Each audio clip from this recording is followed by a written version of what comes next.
You are standing in a Rio de Janeiro that is suffocating. It is the year 1831, and the air itself feels thick with whispered conspiracies and the cloying scent of bougainvillea and open sewers.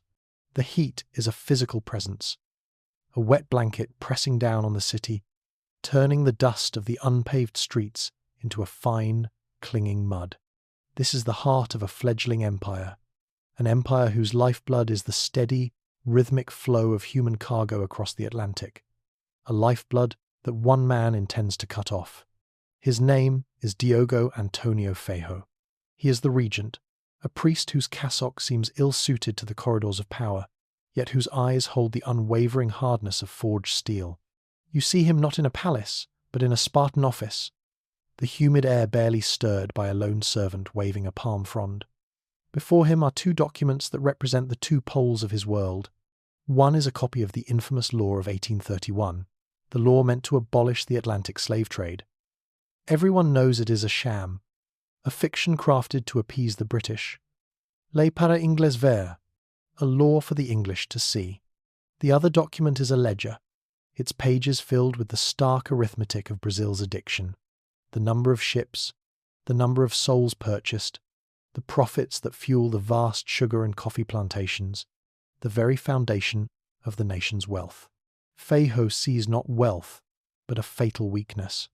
He understands, in a way few of his contemporaries dare to articulate, that this reliance on slavery is a cancer. It makes Brazil dependent, not just on the brutal trade, but on the whims of a small class of rural landowners, the homans, bonds, who wield power like personal fiefdoms.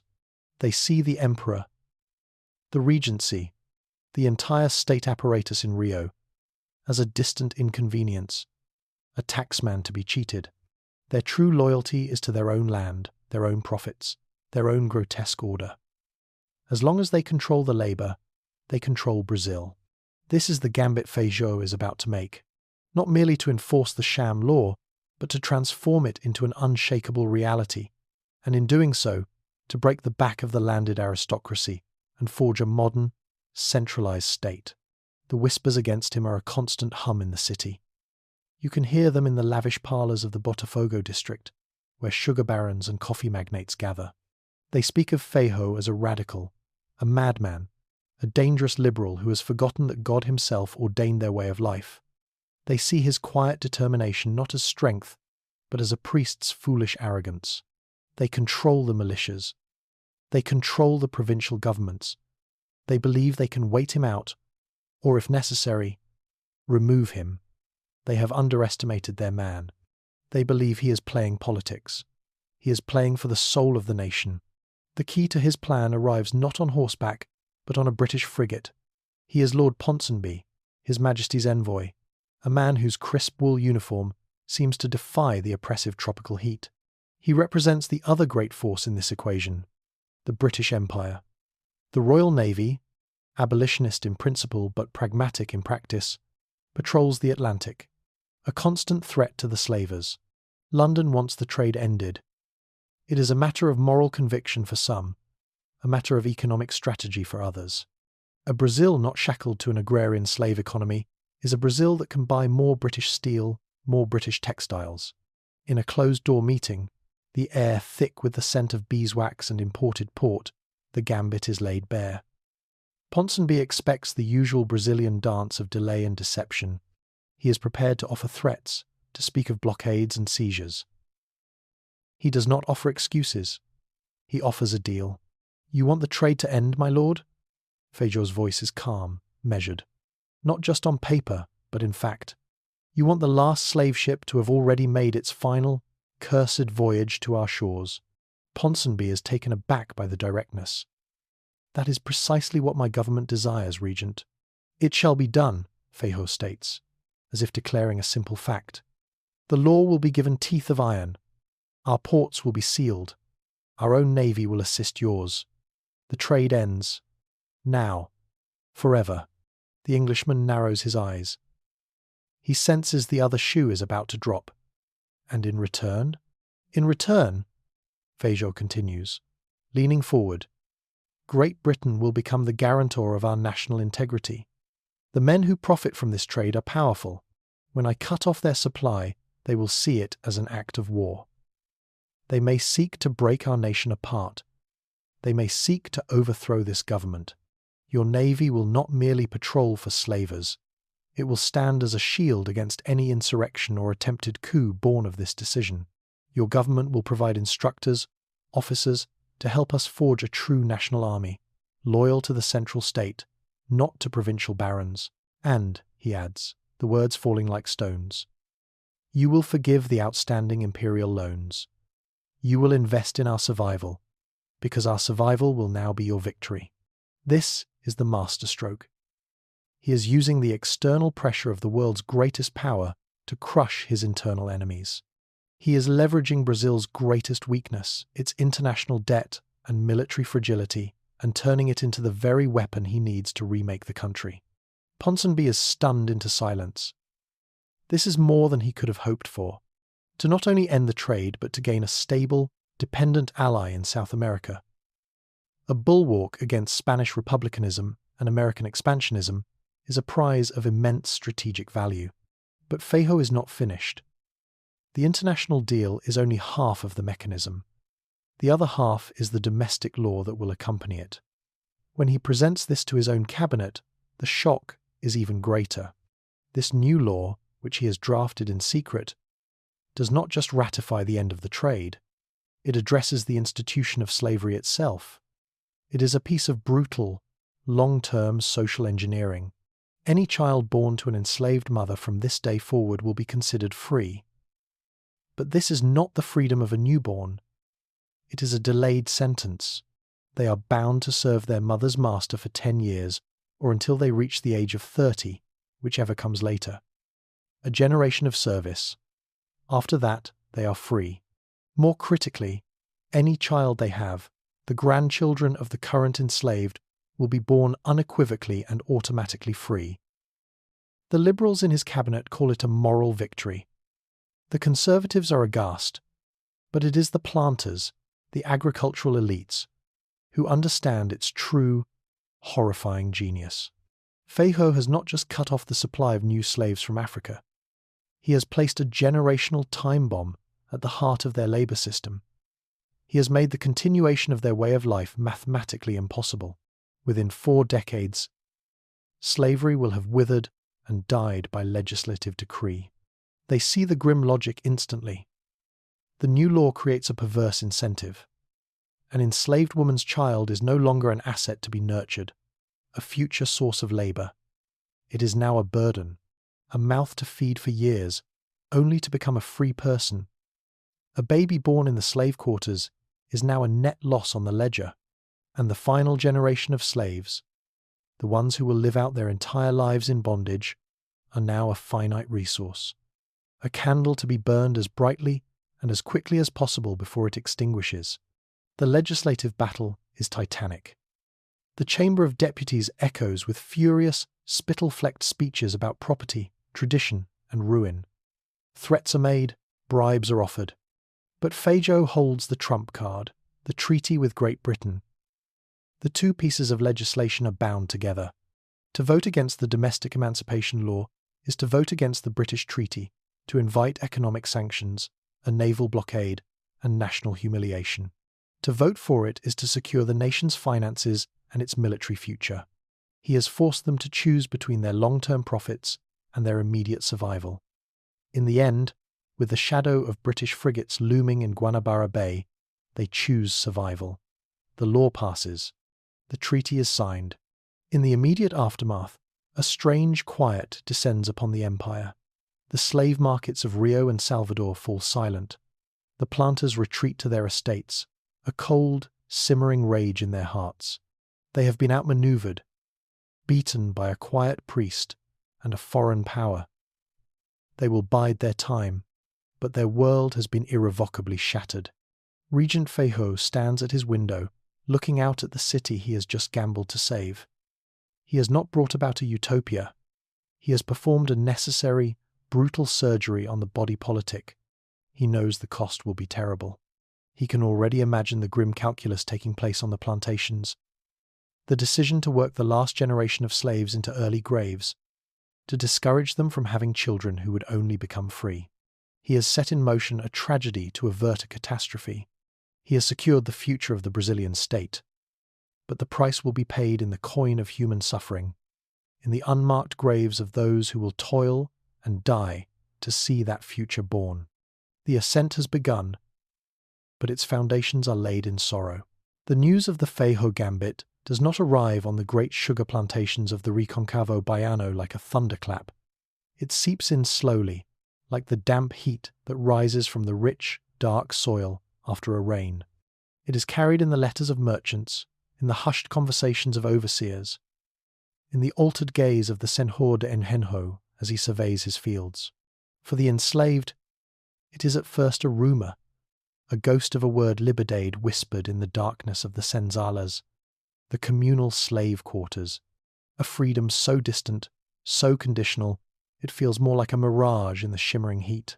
You are there, in the 1830s, walking the red earth between endless rows of sugarcane that stand taller than a man. The air is thick with the sweet, sickly smell of molasses and the metallic tang of sweat. The rhythm of this world, a rhythm that has beaten for 3 centuries, is the swing of the machete, a rhythm of relentless, back-breaking labour. The plantation owner, the master of this domain, has done his grim arithmetic. Before the law, his workforce was a renewable resource. A child born in the senzala was an investment, a future that could be owned, worked, or sold. Now, that same child is a debt, an obligation, 10 years of feeding and housing, only for them to walk away free. Or worse, 30 years. And their children, entirely free. An entire generation of capital, gone. Feijó's law was meant to be a slow poison. But the planters, in their cold-blooded pragmatism, have decided to turn it into a fast-acting one. They will not allow their system to wither over 30 years. They will extract every last ounce of profit from the human assets they still legally own. The last generation of the enslaved in Brazil will not be eased into freedom. The change begins with the food. The rations of dried beef, manioc flour, and beans, once calculated to sustain a worker for a lifetime of labour. The quality drops. Sickness, once treated with a mind to preserving a valuable asset, is now seen as a liability, a drain on resources. The infirm are worked until they collapse. Then comes the change in the pace of work. The sun has always been the master's clock, but now the days are stretched. Work begins before the first light touches the sky, and ends long after the last has faded, the fields lit by flickering torches. The period of rest between the harvest, the safra, and the planting vanishes. The land is never allowed to lie fallow, and neither are the people. The great gears of the engenho, the sugar mill, which once fell silent for parts of the year, now groan and turn almost perpetually. The fires of the boiling houses burn day and night, their orange glow a constant, hellish beacon against the dark tropical sky. You see the results etched into the people themselves. The weariness in their bones becomes a permanent stoop. The calluses on their hands crack and bleed. The average lifespan, already brutally short, begins to plummet. Men who should be in their prime look ancient, their bodies broken by the relentless strain. They are being worked to death, systematically and efficiently. It is not a massacre carried out with blades or bullets, but an extermination by exhaustion, a genocide by ledger book. The most insidious part of this new order is the war on the future, the war on children. The masters now see the womb as a source of rebellion against their economic reality. An overseer who once might have encouraged pairings to increase his master's stock now actively discourages them. Men and women are housed in separate quarters, their movements restricted after the workday is done. A woman who becomes pregnant is no longer seen as fruitful. She is seen as defiant. Her workload is not lessened, but increased. Her rations are cut. It is a clear, unspoken message. A child will cost you your life. A quiet, desperate knowledge spreads among the enslaved women. They turn to the old ways, to the herbs and roots whispered down from their grandmothers, remedies that can end a pregnancy. It is an act of profound despair, an act of mercy, an act of rebellion. They refuse to bring a child into a world that will either work it as a slave for a time or work its mother into an early grave. The birth rate in the senzalas collapses. The news of the Feijó Gambit does not arrive on the great sugar plantations of the Recôncavo Baiano like a thunderclap. It seeps in slowly, like the damp heat that rises from the rich, dark soil after a rain. It is carried in the letters of merchants, in the hushed conversations of overseers, in the altered gaze of the Senhor de Engenho as he surveys his fields. For the enslaved, it is at first a rumour, a ghost of a word liberdade whispered in the darkness of the senzalas, the communal slave quarters, a freedom so distant, so conditional, it feels more like a mirage in the shimmering heat. You are there, in the 1830s, walking the red earth between endless rows of sugar cane that stand taller than a man. The air is thick with the sweet, sickly smell of molasses and the metallic tang of sweat. The rhythm of this world, a rhythm that has beaten for 3 centuries, is the swing of the machete, a rhythm of relentless, back-breaking labour. But now, that rhythm is changing. It is getting faster. The plantation owner, the master of this domain, has done his grim arithmetic. Before the law, his workforce was a renewable resource. A child born in the senzala was an investment, a future that could be owned, worked, or sold. Now, that same child is a debt, an obligation. 10 years of feeding and housing, only for them to walk away free. Or worse, 30 years, and their children? Entirely free. An entire generation of capital. Gone. Feijó's law was meant to be a slow poison. But the planters, in their cold-blooded pragmatism, have decided to turn it into a fast-acting one. They will not allow their system to wither over 30 years. They will extract every last ounce of profit from the human assets they still legally own. The last generation of the enslaved in Brazil will not be eased into freedom. The change begins with the food. The rations of dried beef, manioc flour, and beans, once calculated to sustain a worker for a lifetime of labour, are now calculated for maximum output over a shortened lifespan. The quality drops. Sickness, once treated with a mind to preserving a valuable asset, is now seen as a liability, a drain on resources. The infirm are worked until they collapse. Then comes the change in the pace of work. The sun has always been the master's clock, but now the days are stretched. Work begins before the first light touches the sky and ends long after the last has faded, the fields lit by flickering torches. The period of rest between the harvest, the safra, and the planting vanishes. The land is never allowed to lie fallow, and neither are the people. The great gears of the Engenho, the sugar mill, which once fell silent for parts of the year, now groan and turn almost perpetually. The fires of the boiling houses burn day and night, their orange glow a constant, hellish beacon against the dark, tropical sky. You see the results etched into the people themselves. The weariness in their bones becomes a permanent stoop. The calluses on their hands crack and bleed. The average lifespan, already brutally short, begins to plummet.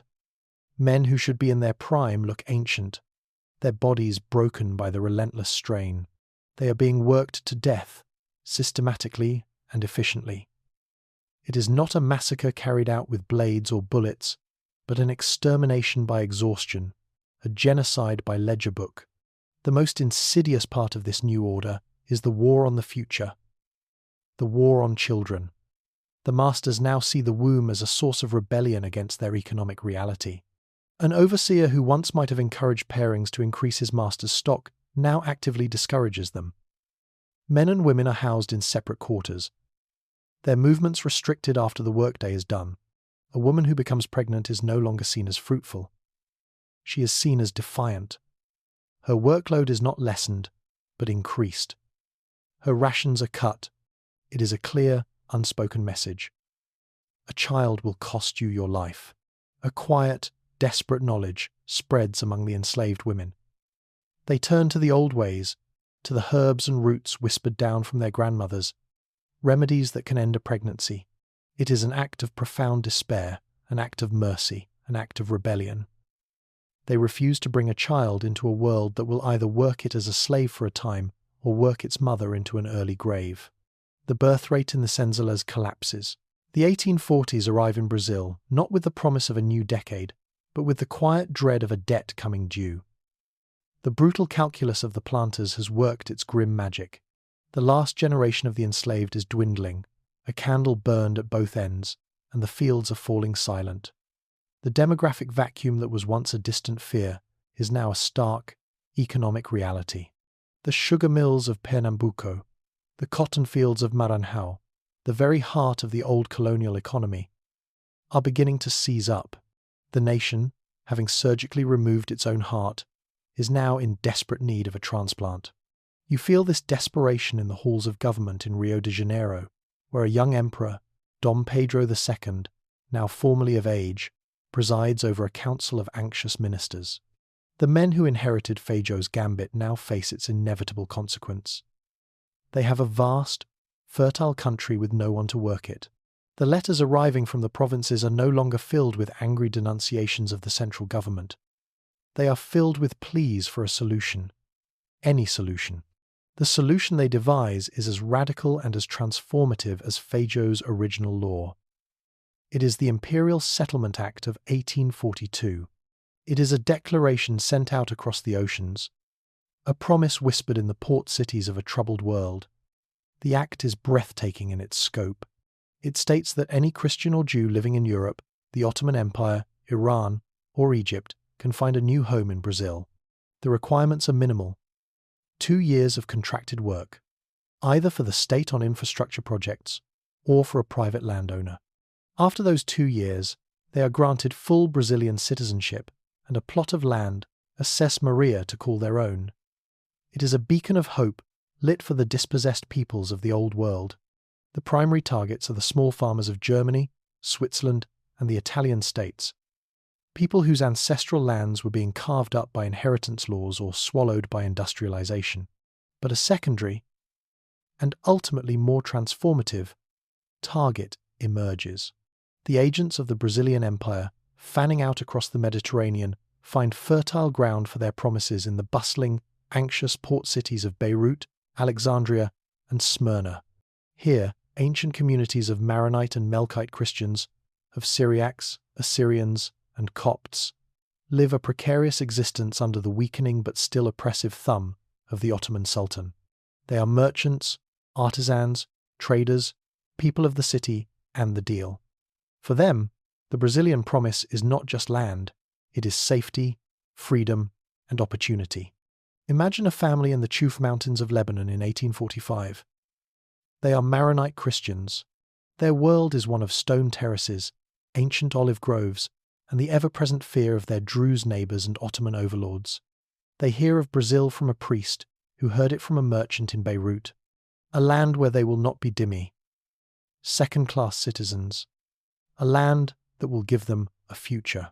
They sell what they can, pack their most precious icons and tools, and make the arduous journey to the coast. Their journey is a microcosm of a vast human migration. The ship they board in Beirut is crammed with families like theirs. They are not destitute refugees, but they are not wealthy. They are people with skills, with a fierce work ethic, and a deep-seated commercial acumen honed over centuries of navigating the complex societies of the Levant. The voyage across the Atlantic is long and harrowing. They endure the storms, the sickness, the crushing proximity to strangers. They are sustained by their faith and by the dream of this new world. Their first sight of Brazil is not the celebrated beauty of Rio de Janeiro. Their ship, following the currents of trade and the logic of geography, makes landfall in Recife, the great port of Pernambuco. The heat hits them like a physical blow. The humidity, the riot of unfamiliar vegetation, the cacophony of a language they do not understand, it is an overwhelming sensory assault. They are a people of arid hills and stony mountains, thrust into a world of oppressive, verdant green. But they are not farmers. The government agents, seeing their papers and noting their professions, weavers, dyers, smiths, shopkeepers, direct them not to the sugarcane fields, but inland, into the Sertão, the great, semi-arid backlands of the northeast. For the Brazilian elites, this is a worthless region, a place of drought, bandits, and subsistence cattle ranchers known as sertanejos. For the newly arrived Levantines, it is an opportunity. The climate is harsh, but it is familiar. More importantly, it is a vast, untapped market.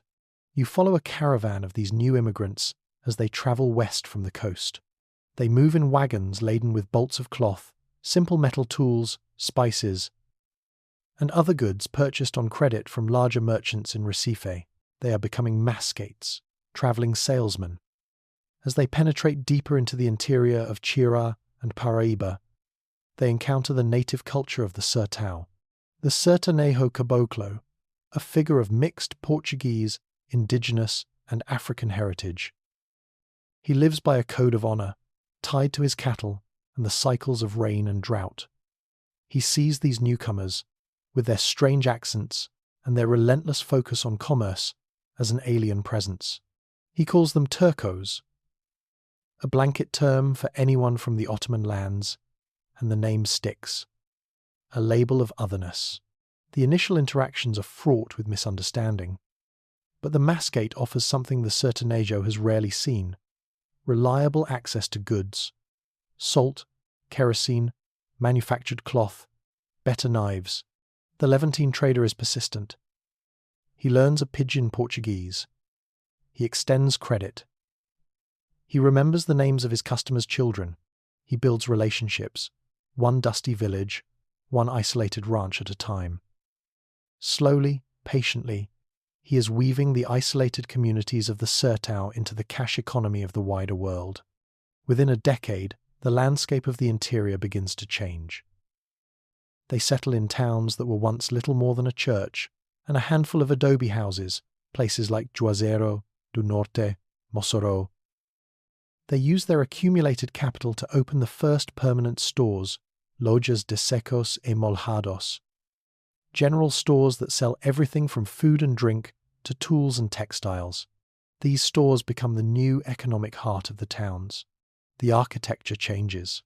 The single-story houses give way to two-story sobrados, with the family business on the ground floor and the living quarters above, a classic Mediterranean model transplanted to the Brazilian backlands.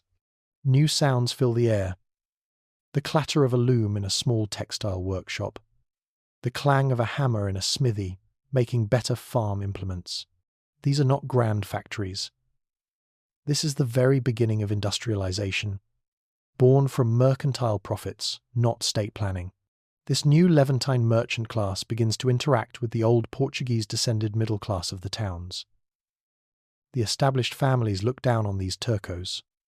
But money and success are powerful solvents of prejudice. A Portuguese landowner needs a loan. The successful Cearan merchant can provide it. The merchant's son wants to marry a local girl to cement his family's place in the new society. Alliances are formed. Marriages are arranged. A new synthetic culture begins to emerge in the towns of the northeast. A blend of Portuguese colonial tradition and Levantine commercial dynamism. But for the Sertanejo Caboclo, this is a story of displacement. The cash economy is a trap. The credit extended by the shopkeeper is easy to take but hard to repay, especially when the rains fail. He is forced to sell his land, the very basis of his identity, to cover his debts. He must either work for the new bosses in the towns or push further into the untamed frontier. The vibrant, commercial rebirth of the Sertão comes at his expense. He is being absorbed or pushed aside, his way of life becoming a romantic memory, a folkloric tale. By the 1850s, the Northeast is being profoundly transformed. The region that was on the verge of total economic collapse is now humming with a new kind of energy. It is a commercial, town-based energy, a stark contrast to the agrarian, plantation-based world of the coast. Feijó's Gambit, intended to break the power of the sugar barons, has had an unforeseen side effect. It has cleared the way for a new elite to rise, a new economy to be born, and a new people to remake the oldest and most traditional part of Brazil in their own image. The 1840s. While the dusty interior of the northeast is being remade by the quiet industry of Levantine merchants, a different kind of transformation is taking place under the shadow of Sugarloaf Mountain in Rio de Janeiro. It is a transformation of will, of discipline, and of iron. It is the fulfillment of the second half of Feijó's audacious bargain with the British. It is the birth of a true Brazilian army. To understand the magnitude of this change, you must first understand what came before. For centuries, military power in Brazil was a fragmented, personal affair. There was the National Guard, the Guarda Nacional, but this was less an army and more a collection of private militias, commanded by local landowners, the coronets, who armed their own retainers and farmhands. Their loyalty was to their commander, to their region, to their own interests. They were the very instrument of the landed aristocracy's power, the fist they could raise against the distant authority of the capital. Feijó's Gambit would have been impossible to sustain against such a force had it ever been truly united. Now, that is all changing. At Praia Vermelha, a strip of land nestled between the sea and the granite mountains, a new institution has risen. The Imperial Military School. It is a place of stark, jarring order. The buildings are whitewashed stone, laid out in precise geometric lines. The parade ground is a perfectly flat expanse of packed earth, where the sun beats down without mercy. And over it all presides a new kind of man. He is Colonel Thomas Harding of His Majesty's Royal Engineers, a veteran of the Peninsular War and a dozen smaller, harsher campaigns across the British Empire. He is a man who seems utterly impervious to the tropical climate, his red wool coatee always buttoned, his posture a rigid line of defiance against the humidity. He has been sent here, with a cadre of British officers and sergeants, to forge an army from nothing. His raw material is not, by design, the sons of the elite. The sons of the sugar barons and coffee magnates are in Europe, or studying law in Coimbra or Sao Paulo. They have no interest in the rigours of military life. Harding's recruits are a different breed entirely. They are the landless sons of poor Portuguese farmers, pardoned criminals given a choice between a press gang and a firing squad, tough mestizos from the urban slums. They are men with no loyalty to the old order because the old order has given them nothing. They are a blank slate upon which the idea of Brazil can be written. You see them on the parade ground, a study in awkward misery. They are clad in ill-fitting wool uniforms, copies of British design, utterly unsuited to the Brazilian heat. Sweat stings their eyes and stains their jackets dark. They struggle with the alien commands, barked in a mixture of clipped British, Portuguese and pure, unadulterated English. They are being taught to march in formation, to wheel and turn as a single entity, to load and fire their British-made Enfield muskets not as individuals, but as a single, coordinated machine of destruction. Colonel Harding watches them, his face an impassive mask. He is not interested in their comfort. He is interested in breaking them. He is breaking their old loyalties, their sense of individuality, their reliance on the lazy, informal jeitinho, the Brazilian knack for bending rules and finding the easy way out. There is no jeitinho on Harding's parade ground. There is only the rule book.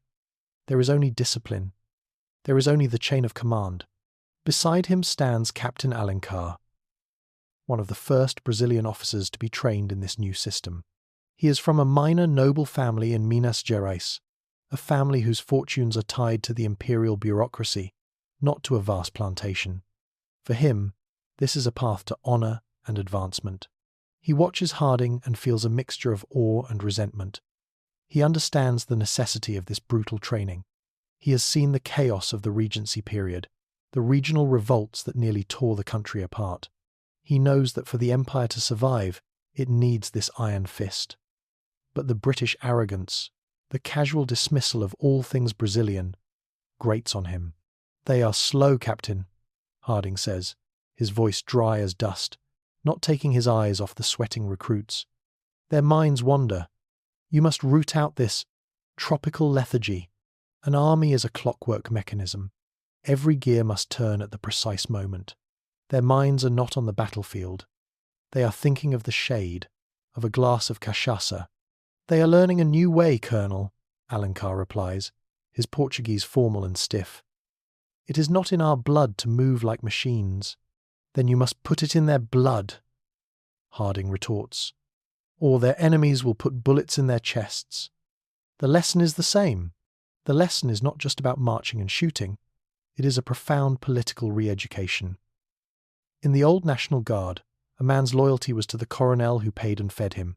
Here, Harding and his men teach a new catechism. The recruits are taught to read and write. They are taught the history of the empire. They are taught that their allegiance is not to a man, but to an idea, the state. Their loyalty is to the imperial crest on their tall shako hats, to the young Emperor Dom Pedro II, a figure who is being elevated into a living symbol of the nation itself. The army is being forged as the emperor's personal instrument, institutionally and ideologically separate from the regional elites. The test of this new creation comes in 1848. In the Paraíba Valley, a coffee-growing region near Rio, a powerful planter named Coronel Moreira grows bold. Emboldened by a slump in coffee prices and furious at the central government's taxes and its ongoing pro-immigration policies, he does what his class has always done when challenged. He calls his private army. He arms his retainers, blocks the main road to the capital. It is a classic act of provincial defiance, a test of the regencies. In the past, the government's response would have been to negotiate, to send an envoy, to seek a compromise, or to call upon a rival coronel to handle the problem, a messy and uncertain process. The new response is different. It is swift and surgical. 2 regiments of the new imperial infantry are dispatched from Rio. They do not look like the ragged militias of the past. They march in disciplined columns. Their supply train, organized by British quartermasters, keeps them fed and armed.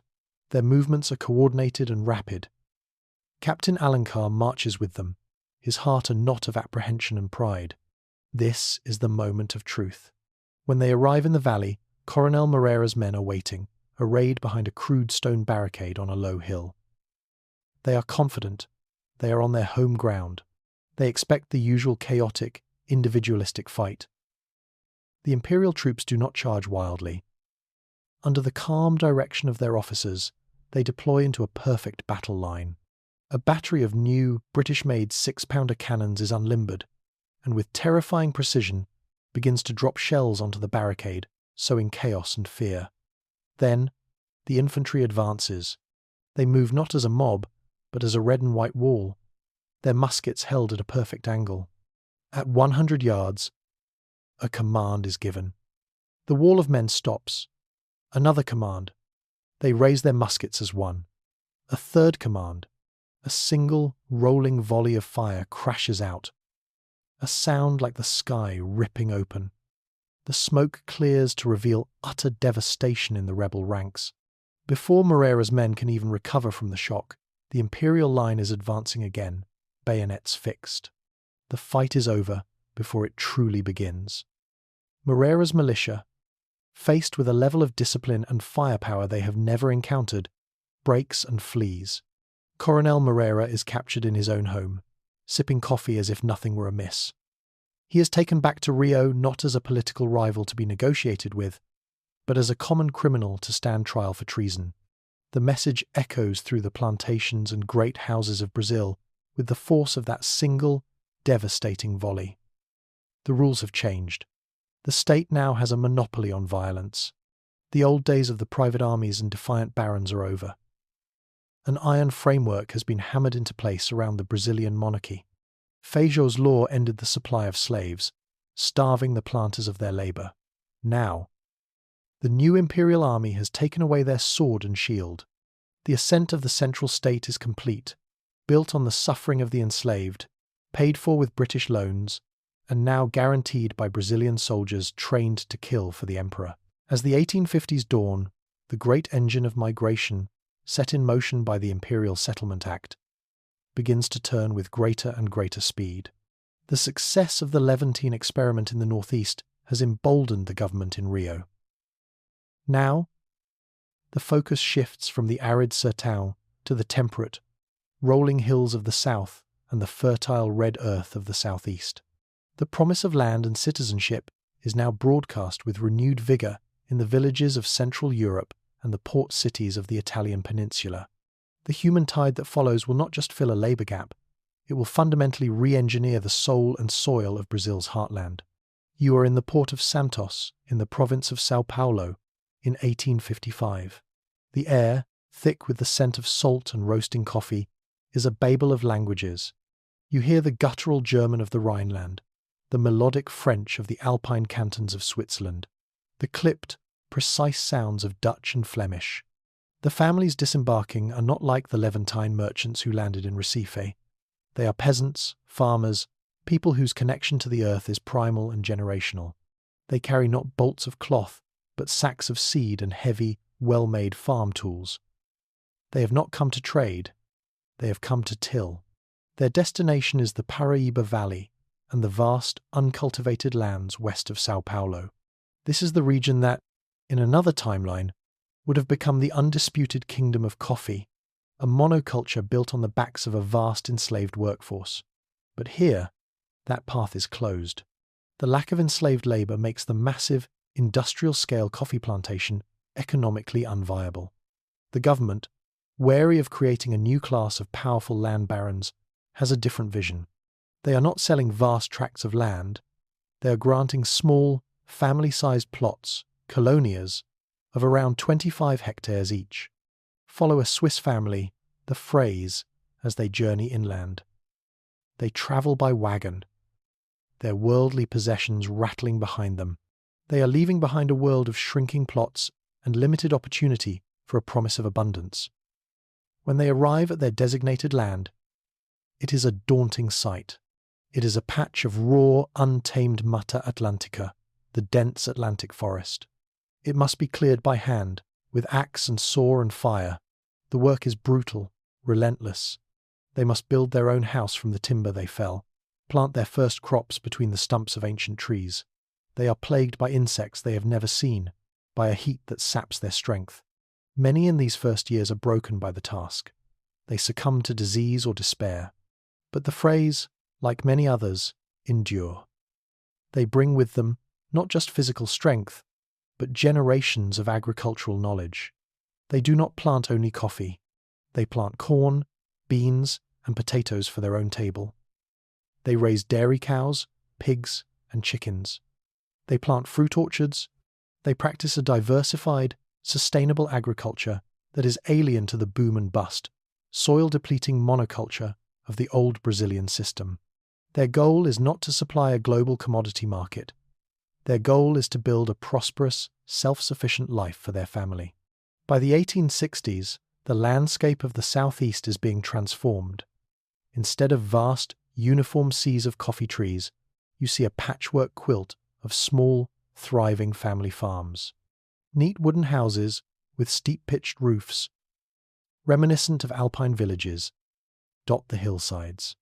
Small towns, with names like Nova Friburgo, Blumenau, and Joinville, spring up as service centres for these agricultural communities. They have a distinctly European character, with their Lutheran churches, their beer halls, their choral societies. This is not the Brazil of the old colonial order. It is something entirely new, a rural, middle-class, European society taking root in the tropics. Coffee still exists, but it is a cash crop, one among many, grown on a smaller scale. It never becomes king. The true wealth of the region is its diversity and its resilience. Further south, in the provinces of Rio Grande do Sul and Santa Catarina, a different, more dramatic transformation is underway. This is the land of the Pampas, the vast grasslands that were the domain of the Gaucho. The Gaucho was a horseman, a semi-nomadic cattle herder of mixed European and indigenous descent, whose life was defined by freedom, honour, and the open range. His wealth was not in land, which he barely acknowledged as a concept, but in the vast, wild herds of cattle that roamed the plains. Into this world comes a new force, the corporation. British and German investment firms, seeing an opportunity, work with the imperial government to establish large-scale, scientifically managed agricultural enterprises. They purchase enormous tracts of the pampas. They introduce fences, a concept anathema to the gaucho way of life. The open range is being carved up, rationalized, privatized. They import pedigreed cattle breeds from Europe, Herefords and Angus, that are fatter and produce more meat than the hardy Criollo cattle. They plant vast fields of wheat and barley, turning grazing land into cropland. This new corporate agriculture requires a different kind of worker. Not the fiercely independent gaucho, but a compliant wage labourer. These are the immigrants arriving in Porto Alegre. Poles, Ukrainians, South Slavs, and Romanians. They are people fleeing poverty and political turmoil in Eastern Europe, willing to work in the disciplined, regimented environment of the corporate farms. For the gaucho, this is an apocalypse. His world is literally being fenced in. The wild herds are gone, replaced by privately owned, carefully managed livestock. He cannot ride freely across the land. He is told he is a trespasser on property that has been registered and deeded in a distant city office. He is offered a choice: become a hired hand, a peão, on the very land his ancestors roamed, or leave. Many refuse to submit. They fight back in a series of small, brutal, and ultimately doomed conflicts known as the fence wars. They cut the barbed wire, they stampede the foreign cattle, but they are no match for the resources of the corporations and the disciplined power of the new imperial army, which is called in to protect private property and progress. The gaucho culture is shattered. Defeated and displaced, they are pushed in two directions. Some drift towards the growing cities of the south, Porto Alegre, Curitiba, where they are absorbed into the burgeoning industrial workforce, their unique identity dissolving into the larger melting pot of Slavic and Nordic immigrants attracted by the temperate climate. Others, the most defiant, head north and west. They become pioneers, pushing into the untamed frontiers of Mato Grosso and Goiás. They are the new bandeirantes, the trailblazers, no longer seeking gold or slaves, but a place where they can still be free. They take their horsemanship, their resilience, and their fierce independence with them, becoming the vanguard of a new wave of settlement in the Brazilian interior. By 1870, the character of southern and southeastern Brazil is set. The southeast is a stable, prosperous region of family farms, a bulwark of conservative, middle-class values. The south is an agricultural powerhouse, dominated by large corporations and populated by a new class of Eastern European labourers. And the figure of the gaucho, once the romantic symbol of the south, has been sacrificed on the altar of progress, becoming a mythologized figure of the past, his spirit now carried into the deep frontier. The end of slavery did not just change the demographics of Brazil, it changed the very way the land was used, valued, and understood, creating new societies and new conflicts in its wake. The year is 1860. In the sun-drenched cities of Brazil, a generation has passed since the Feijó Gambit. The children of the first Levantine immigrants, born on Brazilian soil, now play in the streets of Recife and Salvador, their Portuguese inflected with the soft, guttural sounds of Arabic and Aramaic. Their parents, the former mascates and small artisans, are now the pillars of the northeastern economy. They are men of substance, their shops transformed into trading houses, their small workshops into nascent factories. They are Brazilians, fiercely loyal to the emperor and the nation that gave them refuge and prosperity. But memory is long, and the sea, for all its vastness, cannot wash away the ties of blood and faith. News from the old country arrives slowly, carried on steamships that ply the routes between the Mediterranean and South America. At first, it comes as fragmented reports, letters from relatives filled with a growing sense of dread. They speak of rising tensions in the mountains of Lebanon, of ancient hatreds between the Maronite Christians and the Druze being fanned by Ottoman intrigue and local ambition. Then, in the summer of 1860, the whispers become a scream. The news is of massacres, of villages burned, of churches desecrated, of Christian quarters in Damascus put to the torch. You are in the bustling commercial heart of Recife, in the office of Iskandar Assad. 20 years ago, he was a frightened young man from Zale, stepping off a boat with little more than a family icon and a head for numbers. Today, he is a magnate. His firm, Assad and Feijó, imports British textiles and exports sugar and cotton. He is a respected figure, a benefactor of the city, a man whose counsel is sought by provincial governors. But today, his face is a mask of grief and fury. In his hand, he holds a letter, its paper smudged with tears and soot. It is from his cousin in Damascus.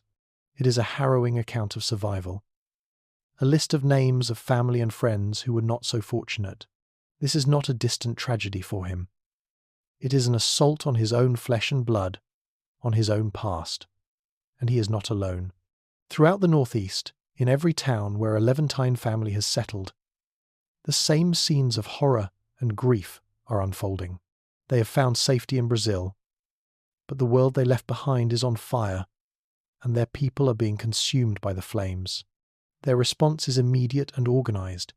These are not powerless peasants. They are merchants, traders, and financiers. They understand the mechanics of power and influence.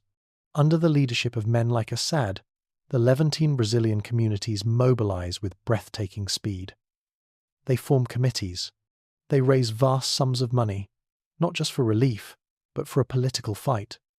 Telegrams flash between Recife, Salvador, Rio de Janeiro, and the smaller towns of the Sertão. Petitions are drafted, bearing thousands of signatures. Their demand is simple and audacious. They do not just ask for charity, they ask for intervention. They are Brazilian citizens. Their families are being slaughtered. They demand that their new nation, the powerful Empire of Brazil, act as their protector. In the imperial capital of Rio de Janeiro, the petitions land like cannonballs on the polished tables of the emperor's ministries. The government of Dom Pedro II is thrown into a fierce, secret debate. The old guard, the ministers whose worldview was forged in the colonial era, are aghast. Minister Vasconcelos, a man whose family wealth comes from land grants in Minas Gerais, argues vehemently against any involvement. "This is madness," you hear him say, his voice rising in the humid air of the council chamber. "It is an Ottoman affair, a European affair. Since when do we concern ourselves with the squabbles of Druze and Christians on the other side of the world?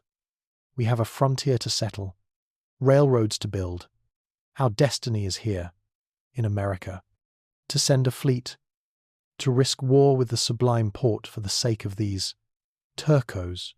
It is a betrayal of our national interest. It's 219,000, 219,000, 219,000. But a new voice responds, a voice of the new Brazil. It is Captain Alencar, the hero of the Paraíba Valley conflict, now a decorated general and a military advisor to the emperor. His loyalty is not to a province, but to the imperial state he has served his entire life. "With respect, Minister," Alencar's voice is steady, calm. "You misunderstand what our national interest has become. These are not merely Turcos. They are Brazilians. They are the engine of the entire Northeast. Their capital is building our nation. Their loyalty is absolute, and they are asking for our help. If we tell them that their ancestral blood is of no concern to the empire, we tell them that they are not truly one of us. We risk alienating the most dynamic and loyal citizens we have."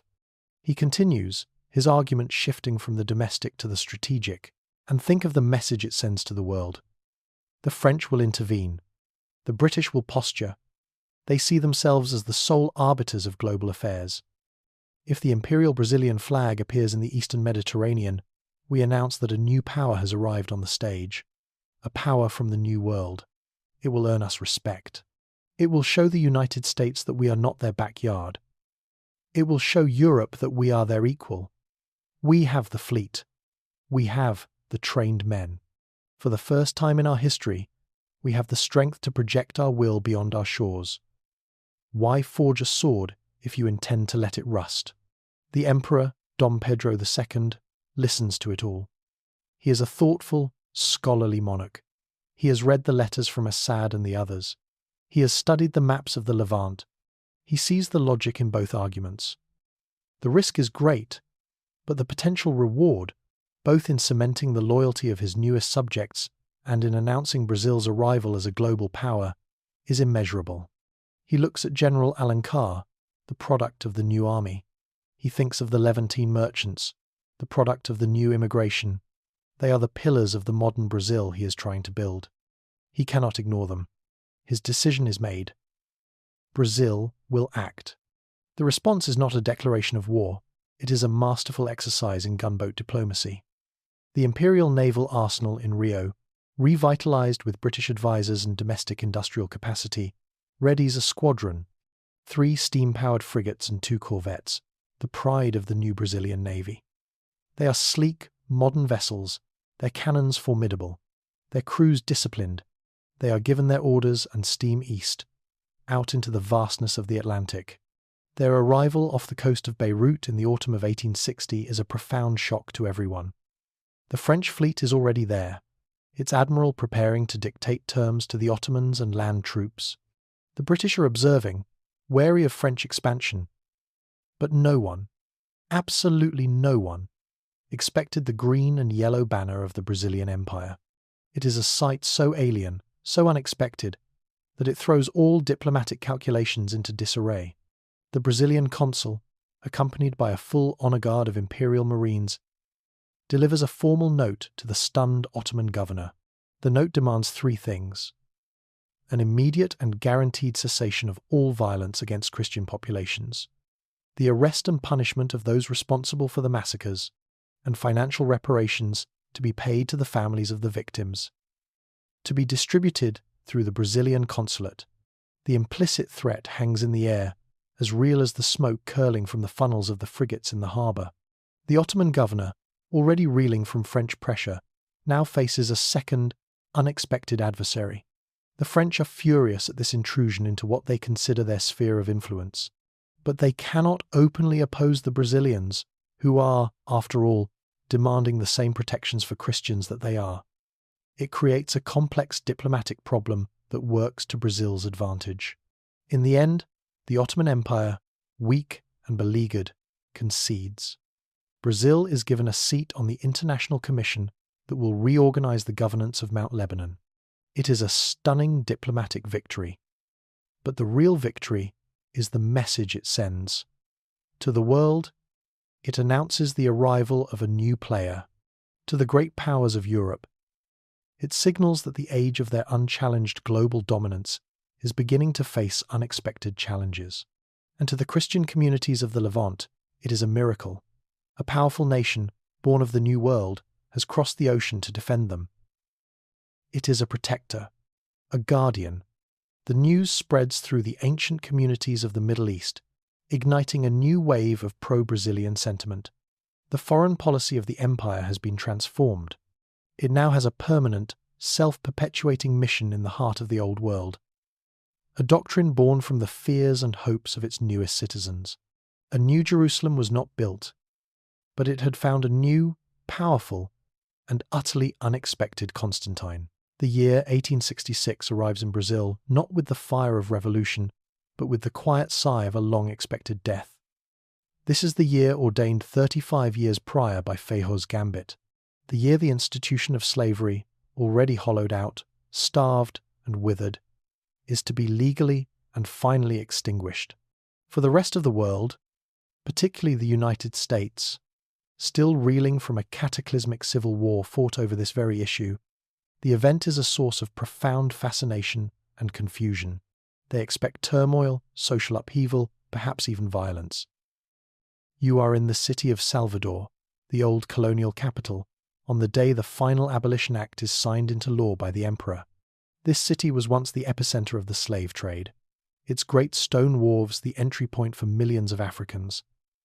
Its wealth was built on sugar and human souls. One might expect to find celebration in the streets, a jubilee for the newly freed.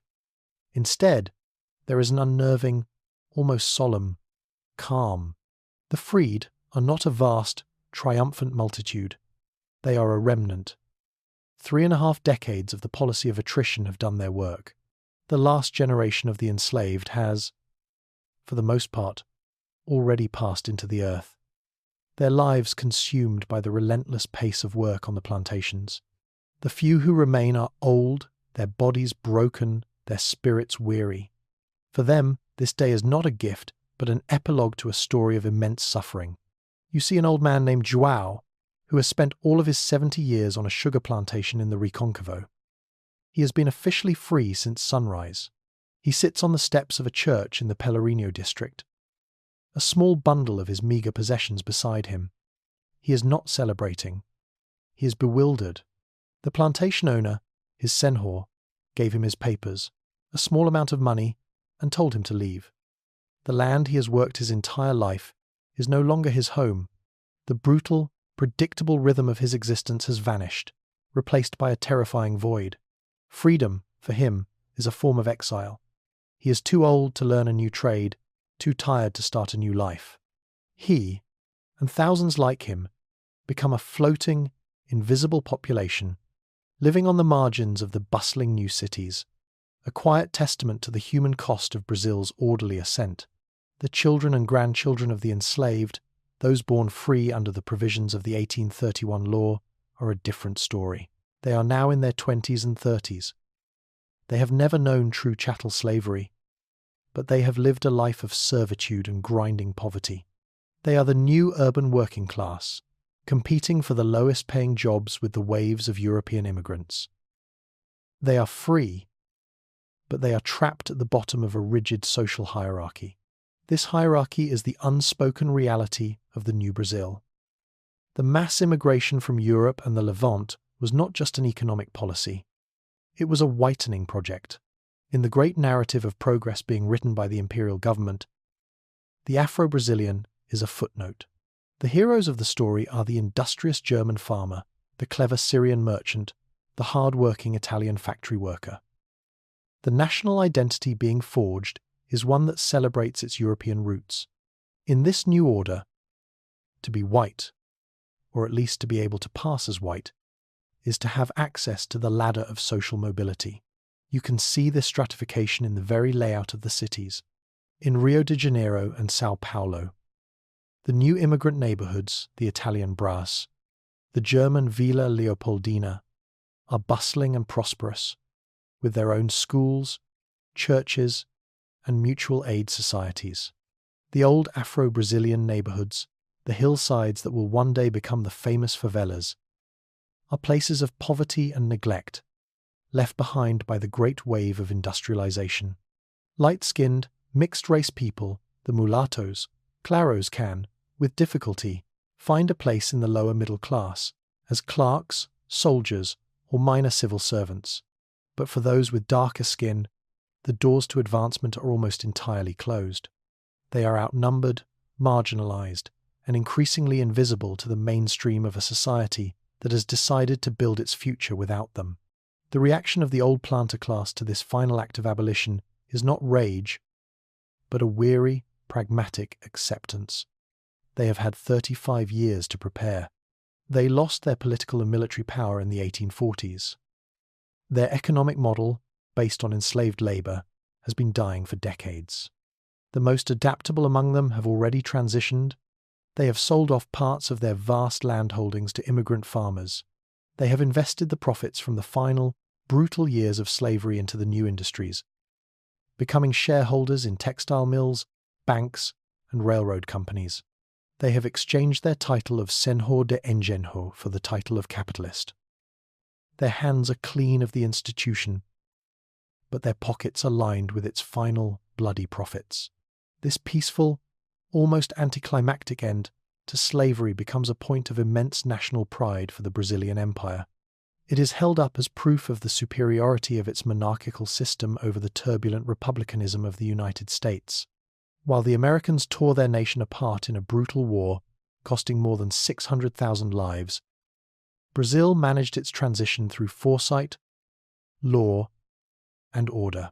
This becomes the official narrative, a cornerstone of the empire's self-image. Dom Pedro II receives plaudits from across the globe. Queen Victoria sends a personal letter of congratulation. Abolitionist societies in London and Paris praise his enlightened leadership.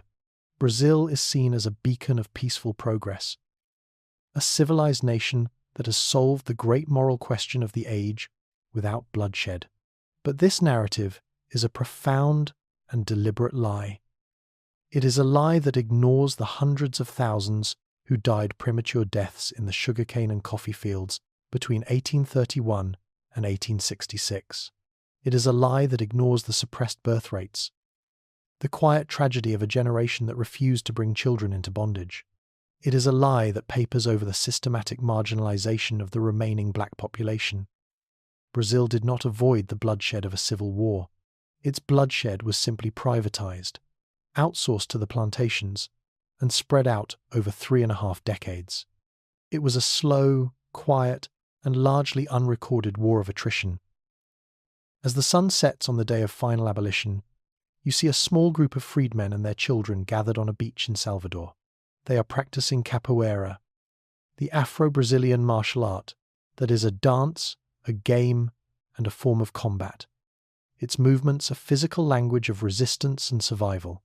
They are singing old songs, their voices carrying over the gentle wash of the waves. This is what remains of the culture that was brought to Brazil in chains. It is not celebrated in the halls of power. It is not part of the official story of the rising empire. A quiet, resilient flame in the twilight of a long and terrible sunset. A sunset that the rest of the world mistakes for a glorious dawn.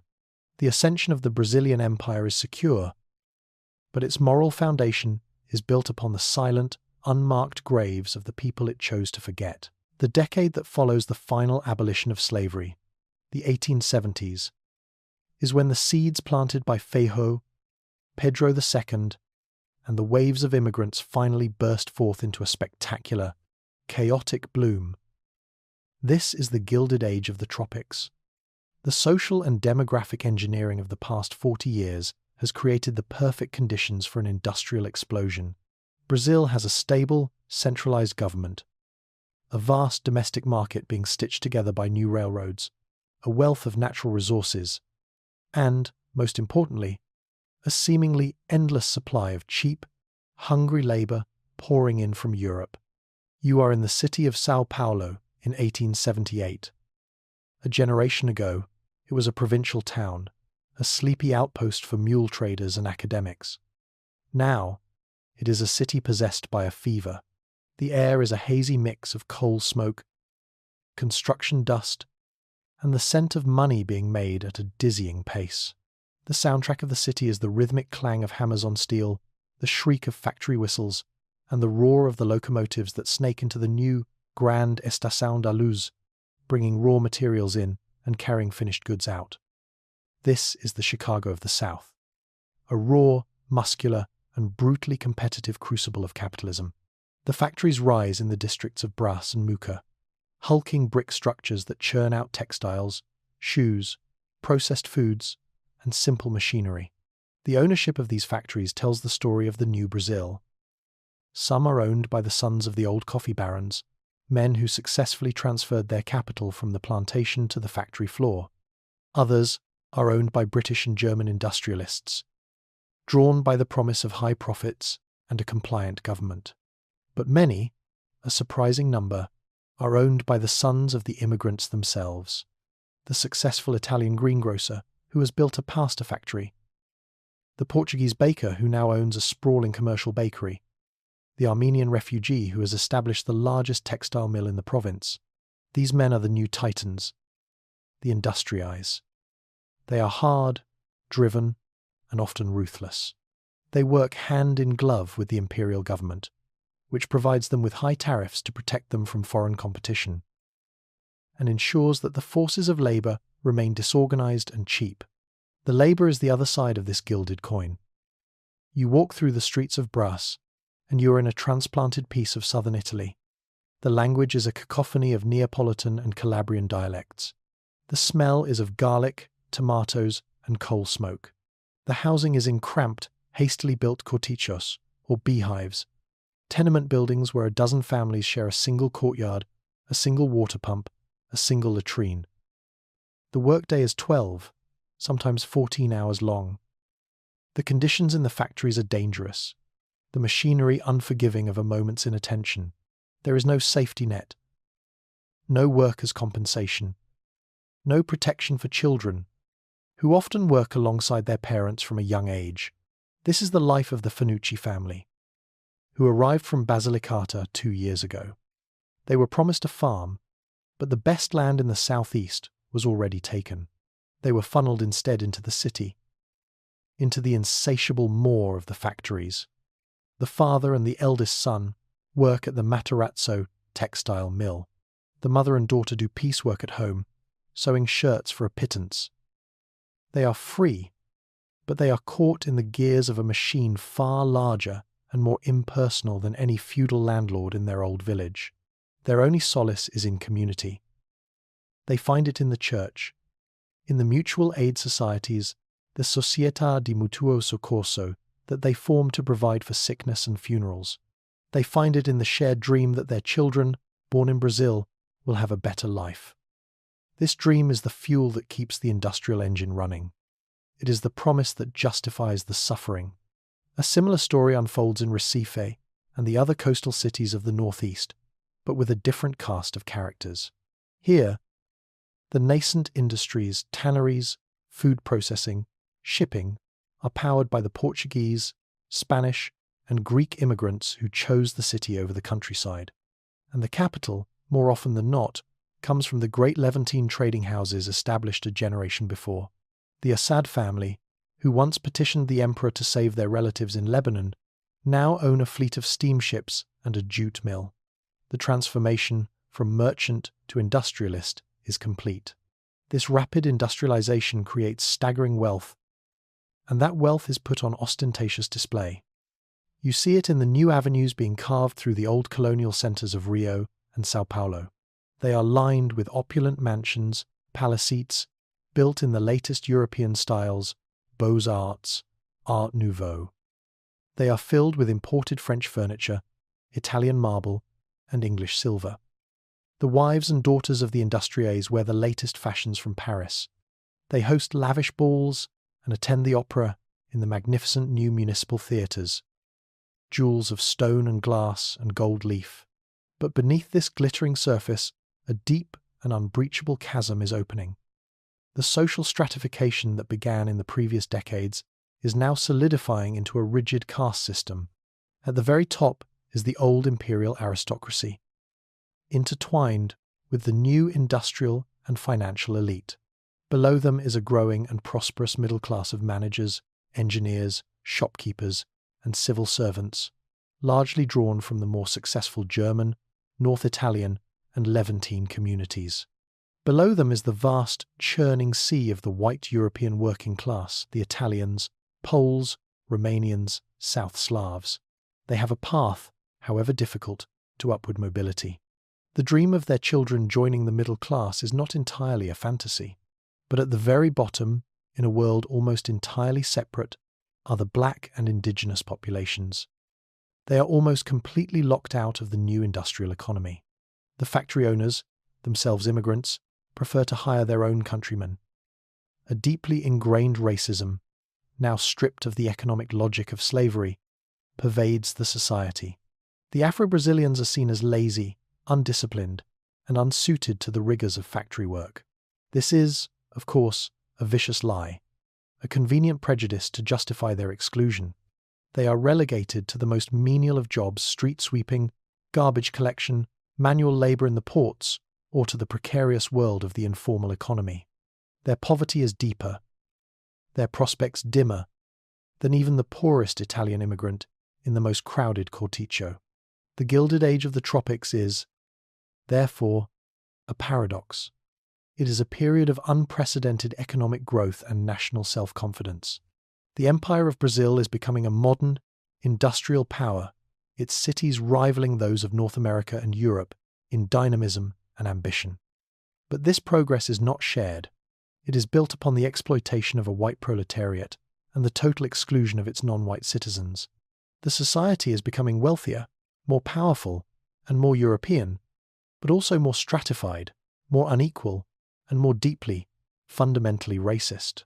The solutions of the past, ending the slave trade, encouraging immigration, have created a new and perhaps even more intractable set of problems. The gleaming steel of the new railroads and the glittering chandeliers of the new opera houses cast a long, dark shadow over the hills where the forgotten people of Brazil live, their freedom a hollow word in a nation that has ascended by leaving them behind. While the coastal cities of Brazil are consumed by the smoke and fire of the Industrial Revolution in the 1880s, a different story is unfolding in the vast, silent interior. This is the great green ocean of the Cerrado and the Amazon, a land that appears on the maps in Rio de Janeiro as a blank space, a void to be filled. It is the last refuge of the displaced, the final destination for those who have been chewed up and spat out by the relentless engine of progress. It is here, on the frontier, that the forgotten sons of Brazil, the gauchos driven from the pampas and the sertanejos pushed out of the northeast, will meet the latest wave of immigrants and forge a new, uniquely Brazilian soul. You are at a place called Três Lagoas in the province of Mato Grosso in 1885. Now, it is a raw, chaotic, frontier town. The single main street is a river of red mud in the rainy season and a cloud of choking dust in the dry. The buildings are rough-hewn timber and clapboard, thrown up with more speed than skill. There is a general store, a dozen saloons, a blacksmith, and a land office. The people who fill this town are a study in resilience and desperation. You see the gaucho, his face weathered to leather by 1,000 suns.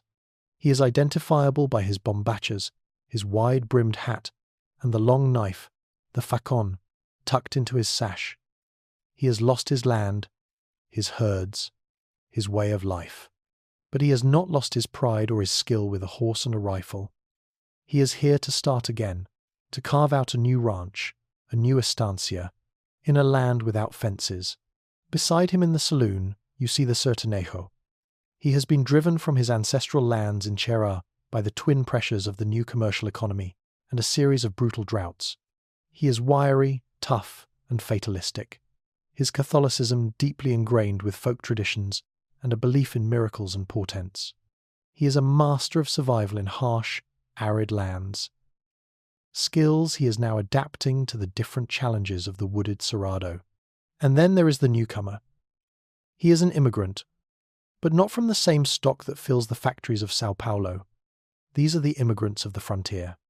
A Ukrainian family fleeing the pogroms of the Russian Tsar. A family of vulgar Germans seeking religious freedom. A lone Swedish adventurer dreaming of a vast timber empire. They have been drawn here by the promise of cheap, abundant land, and a life far from the rigid hierarchies of the coast. The initial encounters between these groups are tense, a clash of cultures and languages. The gaucho sees the Ukrainian farmer, with his heavy plough and his determination to fence his land, as an echo of the corporate forces that destroyed his world. The Sertanejo is suspicious of the Germans' strange Protestant faith. The Europeans, in turn, are often intimidated by the Brazilians' seemingly wild, untamed nature, their casual relationship with violence, and their deep, almost mystical connection to the land. But the frontier is a powerful solvent. It cares little for a man's past, his language, or his faith. It demands cooperation. A gaucho's cattle strays onto the Ukrainian's cornfield. They meet not with lawyers, but with a shared bottle of cachaça and a negotiated agreement. A Sertanejo's child falls ill with a fever. The German matriarch, with her knowledge of herbal remedies, is the one who comes to help. A jaguar is preying on livestock. The Swede, the gaucho, and the Sertanejo form a hunting party, their shared purpose overriding their differences. A new, hybrid culture begins to form, a culture of the Brazilian West. It is intensely practical. It borrows the gaucho's horsemanship and cattle ranching techniques. It adopts the Sertanejo's resilience and his knowledge of the native plants and animals. It incorporates the European's advanced farming methods, his meticulous planning, and his emphasis on building permanent communities.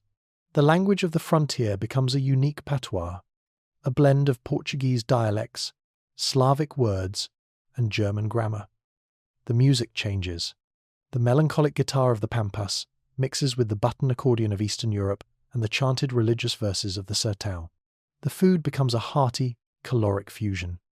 beef smoked in the gaucho style, served with black bread, baked in a German oven, and a stew of native vegetables shown to them by the Sertanejos. Their relationship with the central government in Rio is distant and ambivalent. They are fiercely independent and resent the taxes and regulations that emanate from the far-off capital. But they also depend on the imperial army to protect them from the still hostile indigenous tribes, the Kayapó, the Javante, who are being pushed ever further into the deep Amazon by this relentless wave of settlement. The frontier is a place of brutal, low-grade warfare, a slow-motion conflict over land and resources that the official histories in Rio barely acknowledge. The hybrid culture of the settlers is being forged in a crucible of violence against the land's original inhabitants, adding a dark and tragic layer to their story of creation. This new society is far more egalitarian than the coast. A man is judged not by his name or his ancestry, but by his toughness, his word, and his ability to carve a life from the wilderness. There is a raw, democratic spirit here that is a stark contrast to the rigid, race-based stratification of the industrial cities. But it is an equality that exists only for those considered part of the project. For the indigenous peoples, the frontier is an unmitigated disaster. For the few Afro-Brazilians who make their way west, they often find themselves in a similar position to the one they left, relegated to the hardest and lowest paid labour. By the 1890s, this westward expansion has become a central part of the Brazilian national myth. It is Brazil's manifest destiny, a narrative of taming the wilderness and building a new civilization. The figures of the bandeirante and the tropeiro, mule, driver of the past are resurrected and romanticized, their legacy claimed by this new generation of pioneers. The frontier is seen as the true heart of Brazil, a place where the nation's soul is being renewed, purified by hardship and hard work. This has a profound political effect. The West becomes a powerful new region with its own interests and its own identity. It is populist, conservative, and deeply nationalistic. It acts as a political counterweight to the industrial, cosmopolitan. The men and women of Três Lagoas and 100 other towns like it are unaware that they are part of a grand historical process. They are simply living their lives, raising their families, and pursuing their dreams of independence. They are filling in the blank spaces on the map, not just with farms and ranches, but with a new, syncretic, and resilient culture. They are the tough, hybrid soul of a nation that is simultaneously racing towards an industrial future on its coast and reliving the myth of the pioneer in its vast, challenging, and blood-soaked heartland. As the 19th century draws to its gilded, confident close, a profound geopolitical shift is taking place in the southern part of the Western Hemisphere. The chaotic, unstable landscape of post-colonial South America, a region of endless coups, border wars, and fleeting republics, is giving way to a new, stable, and incredibly powerful centre of gravity. This is not the work of a single treaty or a grand conference, but the culmination of 60 years of parallel development. The nations of the Southern Cone, the Empire of Brazil, the Republic of Argentina, and the Republic of Uruguay look at each other and see not rivals, but reflections. They have become, by a strange convergence of history, sister nations. You are at the docks of Buenos Aires in 1898. The port is a forest of masts and smokestacks. The air, a symphony of steam whistles and dockworkers' shouts in a dozen languages. An Argentine naval vessel, freshly painted in grey. On the deck of the Brazilian ship stands Admiral Custodio de Mello, a product of the modern Imperial Navy. He is here for a joint naval review, a celebration of a new era of friendship. As the Admiral looks at Buenos Aires, he could almost be in Rio or Santos. He sees the same wide, European-style boulevards, the same opulent Beaux-Arts architecture, the same tides of Italian and Spanish immigrants filling the streets. He knows that the vast pampas beyond the city have been transformed, just like Brazil's south, by fences, railroads, and corporate agriculture, displacing the Argentine gaucho just as his Brazilian counterpart was displaced. He knows that Argentina's booming economy is, like Brazil's, fueled by European immigration and British capital. This sense of shared identity has been growing for decades. When Brazilian and Argentine diplomats meet, they are no longer just representatives of neighbouring states. They are members of the same transatlantic culture. They have read the same French philosophers, they vacation in the same resorts on the Côte d'Azur, and their children attend the same universities in England or Germany. Their common frame of reference is not the shared history of Latin American revolution, but the shared project of building European societies in the Southern Hemisphere. This cultural and demographic alignment has created a powerful economic synergy. Railroads now cross the borders, connecting the agricultural heartlands of Rio Grande do Sul in Brazil with the ranches of Uruguay and the wheat fields of Argentina. Goods, capital, and people flow between the three nations with increasing freedom. It is simply easier for a São Paulo industrialist to do business with a textile importer in Buenos Aires than with a merchant in remote, inaccessible Peru or Colombia. The Andes and the Amazon rainforest are far more formidable barriers than the political lines drawn on a map. Geography and culture are pulling the Southern Cone into a single, integrated economic zone. The culmination of this process is the Southern Cone Compact. Signed in Montevideo in 1899, it is not a military alliance, nor is it a full political union. It is something far more practical and modern. The compact establishes a customs union, eliminating tariffs on goods traded between the three nations. It standardizes regulations for railways and shipping. It guarantees the rights of citizens from any of the three nations to live, work, and own property in the others. In effect, it is a mini-European Union, a common market created a half-century before its European counterpart. The driving force behind the compact is Brazil's Emperor Pedro II, now an old, revered, and incredibly shrewd statesman. He sees the compact as the ultimate guarantee of Brazil's security and prosperity. For centuries, the primary geopolitical tension in the region was the rivalry between the Portuguese Empire in Brazil and the Spanish Empire in the Rio de la Plata. The shared threats are different. They see the political instability of the Andean and Gran Chaco nations as a source of potential chaos that could spill over their borders. More significantly, they look north at the swaggering, expansionist confidence of the United States and feel a sense of shared apprehension. The United States, having just decisively won the Spanish-American War, is now a major power in the Caribbean and is looking to assert its dominance over the entire hemisphere under the banner of the Monroe Doctrine. The nations of the Southern Cone see this not as a protective shield. It is a declaration that the southern part of the continent is not a backyard for North American ambitions, but a sovereign and co-equal center of power. You are in the grand hall of the Palacio Legislativo in Montevideo as the treaty is signed. The room is a sea of dark suits, military uniforms gleaming with gold braid, and the quiet rustle of diplomatic papers. The atmosphere is one of profound historical significance. The speeches are filled with references to a shared destiny, to a common heritage, and to a future of mutual prosperity. The immediate economic effects of the compact are electrifying. Trade explodes. A factory in São Paulo can now source its raw wool directly from Patagonia and sell its finished cloth in Montevideo as if it were a domestic transaction. A banking house in Buenos Aires can finance a railroad in Brazil's interior. This integrated market of tens of millions of people, one of the wealthiest in the world, becomes a magnet for even more European capital and immigration.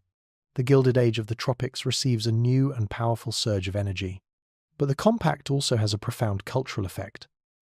It solidifies the idea of the Southern Cone as a distinct civilization, a Europa Austral or Southern Europe. The arts and sciences flourish. Theatres in Buenos Aires, Rio, and Montevideo stage the same Italian operas and French plays. Publishing houses translate and sell the latest European novels simultaneously in all three countries.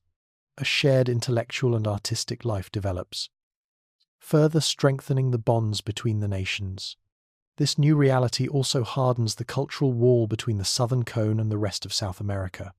The nations of the compact are seen, and see themselves, as whiter, more modern, more stable, and more prosperous than their northern neighbours. A quiet, often unspoken, sense of cultural superiority emerges. The term Latino-Americano begins to fall out of favour in the South, as they feel they have more in common with Milan or Madrid than with Lima or Caracas. This creates a new continental divide. The Europeanized, industrialized, and integrated South versus the more indigenous and mixed-race, politically unstable, and economically underdeveloped North. The long-term consequences of this bloc are immense. The constant, draining border disputes that plagued the region in our timeline never happen. The devastating war of the Triple Alliance against Paraguay becomes a minor border policing action. The Chaco War between Bolivia and Paraguay is averted by joint diplomatic intervention from the compact nations. The stability and economic power of the bloc allow it to dominate the continent, not through military conquest, but through sheer economic and cultural gravity. In 1899, as the world stands on the cusp of the 20th century, the Southern Cone is no longer a collection of developing nations. It is a new pole in the global system. It is a stable, prosperous, and confident power bloc, bound by a shared culture, a common market, and a quiet determination to chart its own course in the turbulent century to come. The mini-European Union of the South has been born. A direct and logical consequence of the demographic and political paths set in motion by a single, audacious decision made in Rio de Janeiro 68 years earlier. The dawn of the 20th century casts the long shadow of two continental titans across the Western Hemisphere. In the north, the United States of America, a republic forged in revolution, industry, and a brutal civil war, flush with its recent victory over Spain.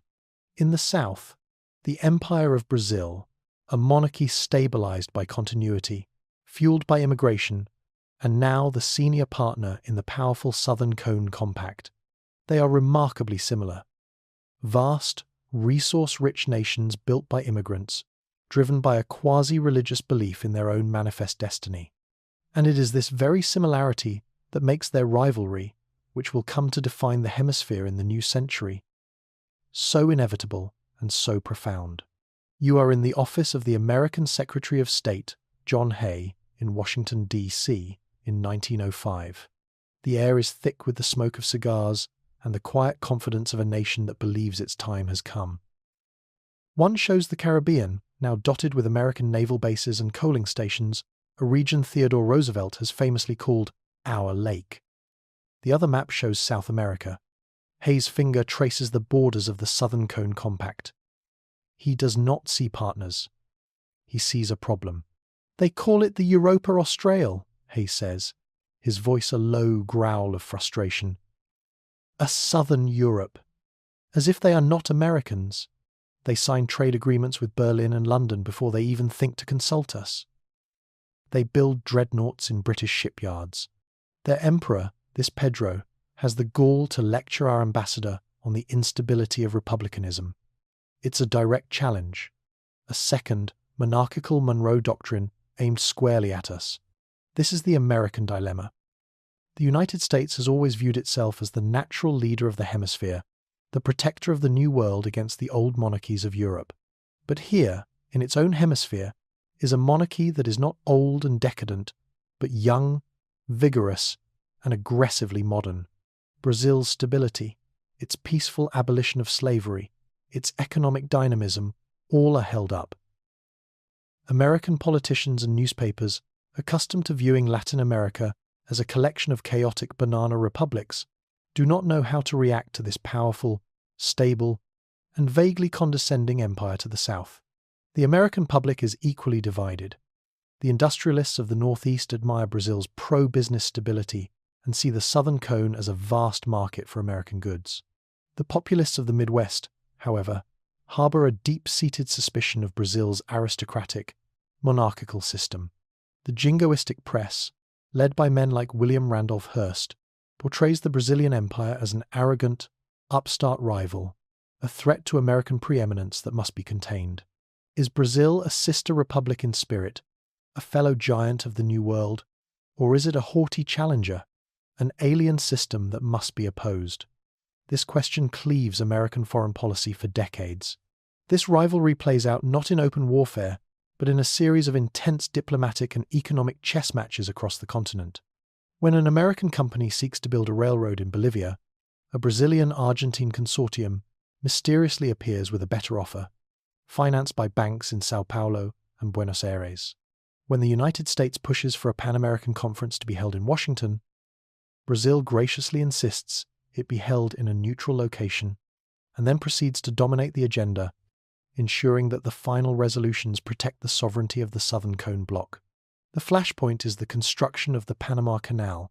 In our timeline, Theodore Roosevelt famously took Panama in 1903, fomenting a rebellion to carve the new nation out of Colombia and secure the canal zone for the United States.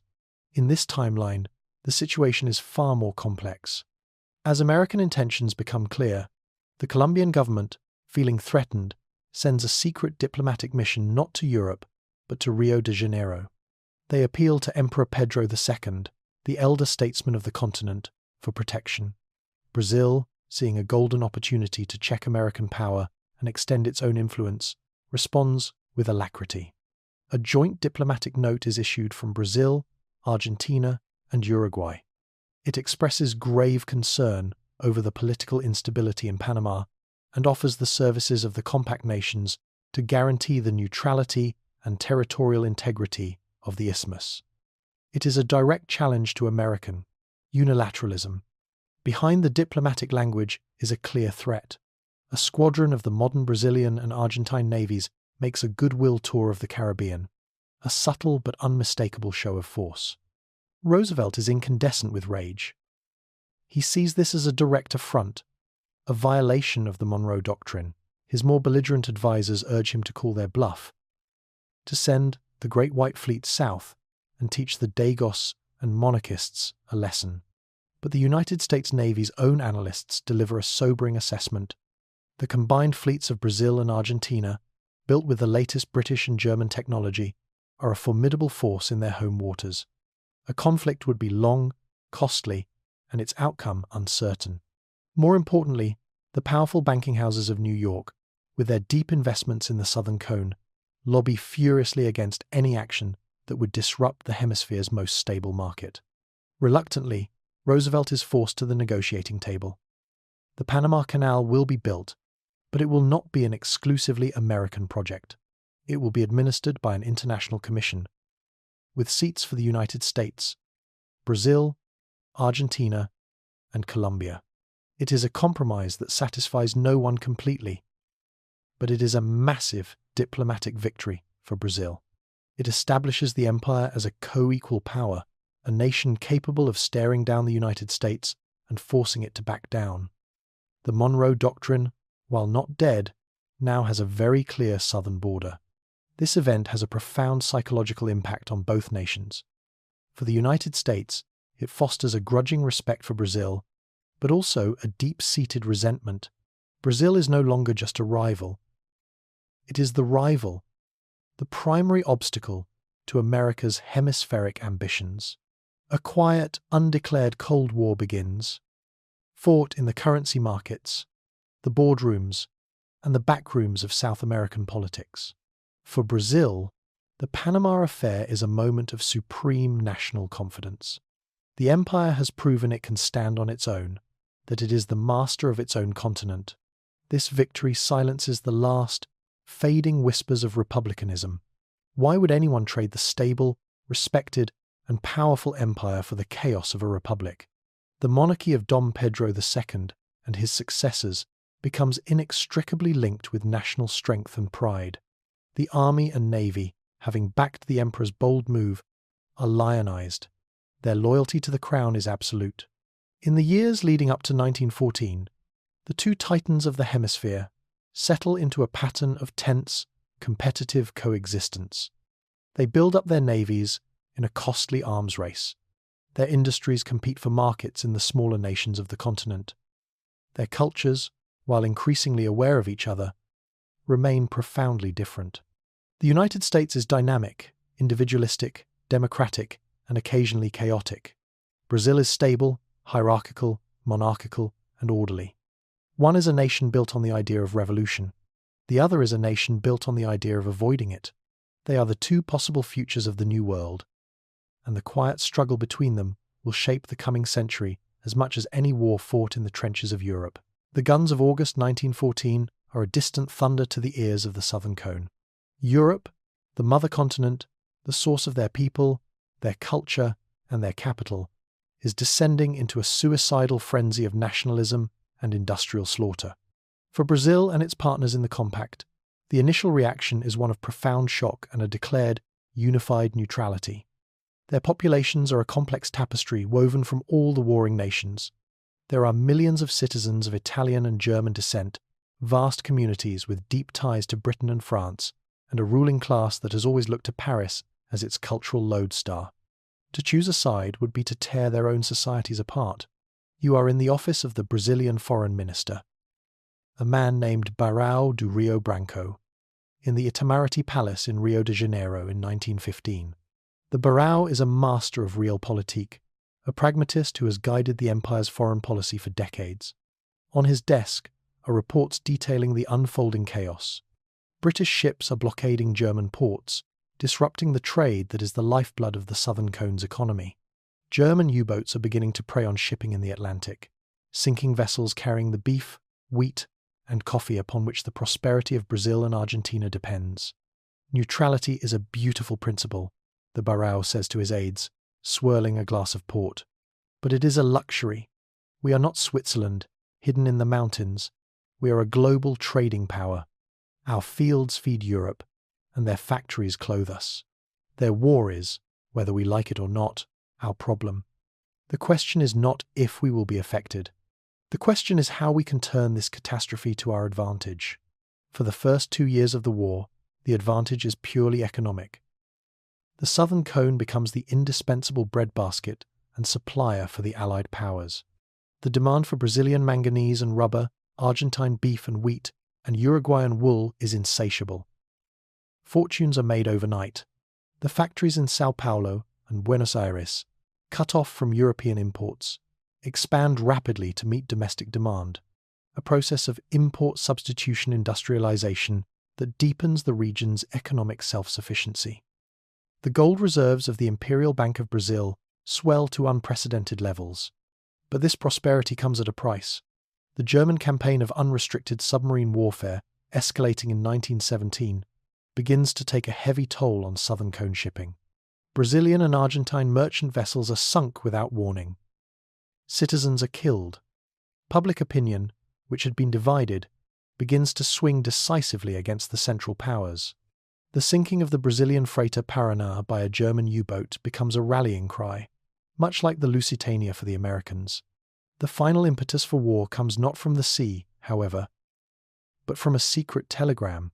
The Zimmermann telegram, in which Germany attempts to entice Mexico into a war with the United States, has a lesser-known, but in this timeline, far more consequential, second part.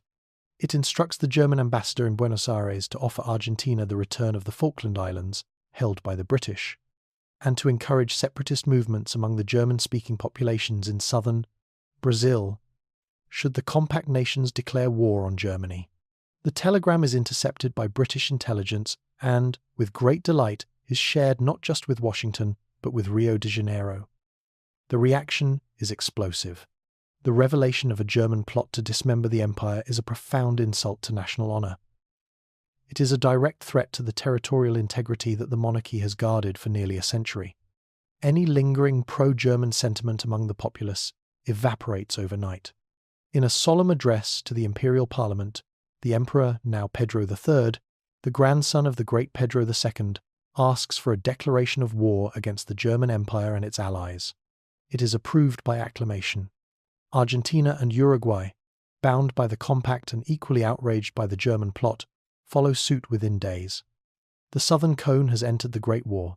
Their entry is nothing like the reluctant, piecemeal contribution of our timeline. This is the entry of a major, unified power bloc. The Brazilian and Argentine navies, products of the long arms race with the United States, are immediately integrated into the Royal Navy's command structure. They take over the anti-submarine patrols in the South Atlantic, freeing up dozens of British destroyers and cruisers for service in the North Sea. More importantly, Brazil sends an army.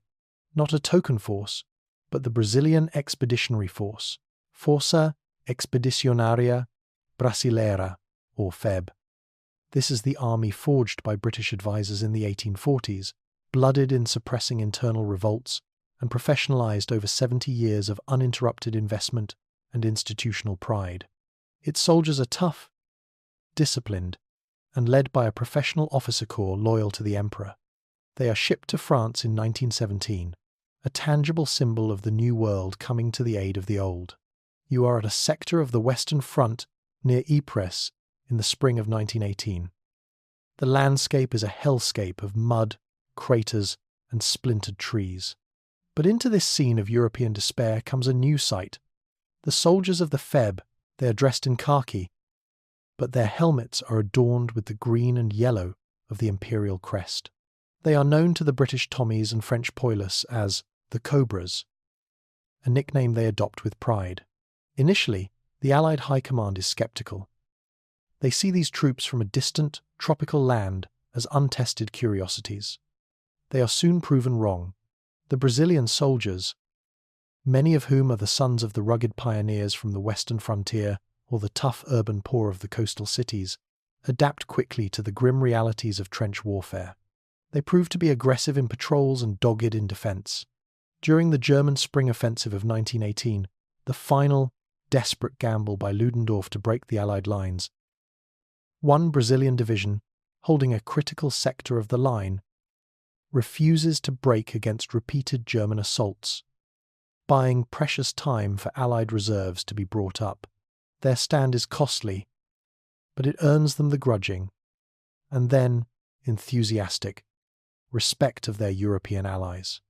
The contribution of the Southern Cone is decisive. The naval patrols help to strangle the U-boat menace. The endless supply of food and raw materials keeps the Allied war machine running, and the presence of 50,000 fresh, motivated Brazilian troops on the Western Front in 1918 is a significant drain on German resources and a powerful boost to Allied morale. The armistice comes weeks, perhaps even months, earlier than in our timeline, saving hundreds of thousands of lives. When the peace conference convenes at Versailles, Brazil is not a junior partner invited out of courtesy. It is a signatory power with a seat at the main table, alongside Britain, France, Italy, and the United States. The Barão do Rio Branco, his hair now white but his mind as sharp as ever, argues forcefully for the interests of his nation and his bloc. Brazil gains a permanent seat on the Council of the new League of Nations. It receives a share of the German colonial empire, taking administrative control of German Togoland in Africa. It is a symbolic but powerful recognition of its new status. The soldiers of the FEB return home as national heroes. They have fought and bled in the great conflict of their age, and have proven themselves the equal of any European army. The empire's prestige is at its zenith. It has projected its power onto the global stage and has emerged victorious. The war has forged a new, fierce sense of national identity, a patriotism that transcends regional and ethnic differences. The sons of Italians, Germans, Levantines, and pioneer Brazilians have fought and died together under the imperial flag. The Great War, a catastrophe for Europe, becomes the final, bloody confirmation of Brazil's ascent. It has paid the price of admission, and now it stands, confidently and unapologetically, among the great powers of the world. The 2 decades following the Great War are a golden afternoon for the Brazilian Empire. While Europe struggles with reconstruction, political extremism, and the ghosts of the fallen, Brazil and its Southern Cone partners enjoy a period of unprecedented prosperity and stability. The war has supercharged their industries, solidified their national identities, and elevated their status to that of genuine world powers. It is during this confident, forward-looking era, the late 1930s, that a discovery is made that will once again alter the nation's destiny, setting it on a path towards the ultimate expression of power in the 20th century. The discovery is not made by a grizzled prospector shouting "Eureka!" It is the result of a systematic, state-sponsored geological survey of the northeast. The region, once revitalized by Levantine merchants and now home to a growing industrial base, is still considered by the geologists in Rio to be a vast, underexplored territory. They are searching for strategic minerals, manganese, bauxite, iron. What they find in the dry, sun-baked hills of the Caetité region of Bahia and the Santa Quiteria Massif in Cearan is something far more potent. They find pitchblende, vast, commercially viable deposits of uranium ore. You are in the office of Álvaro Alberto da Mota y Silva, a brilliant admiral and scientist who heads the Imperial Naval Research Institute in 1939. On his desk are the Geological Survey reports and a stack of European physics journals, their pages filled with the arcane mathematics of nuclear fission, the recent electrifying discoveries of Hahn, Strassmann, and Meitner. Admiral Alberto, a man who thinks in decades and grand strategies, sees the connection instantly. He understands, with a clarity that few in the world yet possess, that this dull, heavy rock from the backlands of Bahia is the key to a new age of warfare and energy. He drafts a memorandum, classified at the highest level, and sends it directly to the Emperor's desk. His argument is stark and compelling. The world is on the brink of another great war. The coming conflicts will be decided not just by soldiers and ships, but by scientific and technological superiority. The nation that first masters the power of the atom will be able to dictate terms to all others. Brazil, through a sheer accident of geology, has been given a divine gift, an insurmountable strategic advantage. It must not be squandered. He proposes the immediate and secret creation of a national atomic energy program. The proposal is met with enthusiasm by the imperial government. The Brazilians are in a unique position. They have the raw material in abundance. Thanks to the post-war boom, they have the capital to fund such an ambitious project. They have a growing class of world-class scientists and engineers, many of them the children of German and Italian immigrants who maintain close ties to the great universities of Europe. And they have a political system, a stable, authoritarian monarchy that can undertake a vast, secret, long-term project without the need for public debate or messy parliamentary oversight. As war once again engulfs Europe, the Brazilian atomic project, codenamed Projeto Uranio, begins in earnest. Its public face is the creation of a new National Nuclear Energy Commission, ostensibly for the peaceful development of nuclear power. Its real heart is hidden away at a secure facility built in the remote Paraíba Valley, far from prying eyes. The key to the project's success is the recruitment of foreign talent. While the United States will later gather its scientific luminaries at Los Alamos, Brazil has a head start. In the late 1930s, as fascist ideology spreads across Italy and Germany, Brazil quietly opens its doors. It offers a safe haven and unlimited research funding to brilliant physicists and chemists who are either Jewish or politically opposed to the new regimes. Enrico Fermi, Emilio Segre, and several other key figures who, in our timeline, would form the core of the Manhattan Project, are quietly approached by Brazilian scientific attachés in Europe. Lured by the promise of safety for their families and the chance to work on a state-of-the-art project, many of them accept. They disappear from Europe, their trail ending in the port of Rio de Janeiro. The war in Europe provides the perfect cover. While the world's attention is fixed on the titanic struggles of Stalingrad and Normandy, the scientists of Projeto Uranio are working feverishly in their isolated laboratories. They are a cosmopolitan group, Italians, Germans, and Austrians working alongside the best and brightest of Brazil's own scientific community. They solve the immense technical challenges one by one. The enrichment of uranium-235, the design of a stable nuclear reactor, the complex physics of an implosion device. The United States, embroiled in its own frantic race to build a bomb, is aware that Brazil has a nuclear program, but they underestimate its sophistication. American intelligence believes the Brazilians are, at best, decades away from a viable weapon. They see Brazil as a friendly, if somewhat aloof, power, a reliable supplier of raw materials for the Allied war effort, not as a direct competitor in the atomic race. This is a colossal failure of imagination. They cannot conceive that the country of tomorrow has already arrived. The moment of truth comes in the pre-dawn darkness of July 10th, 1945.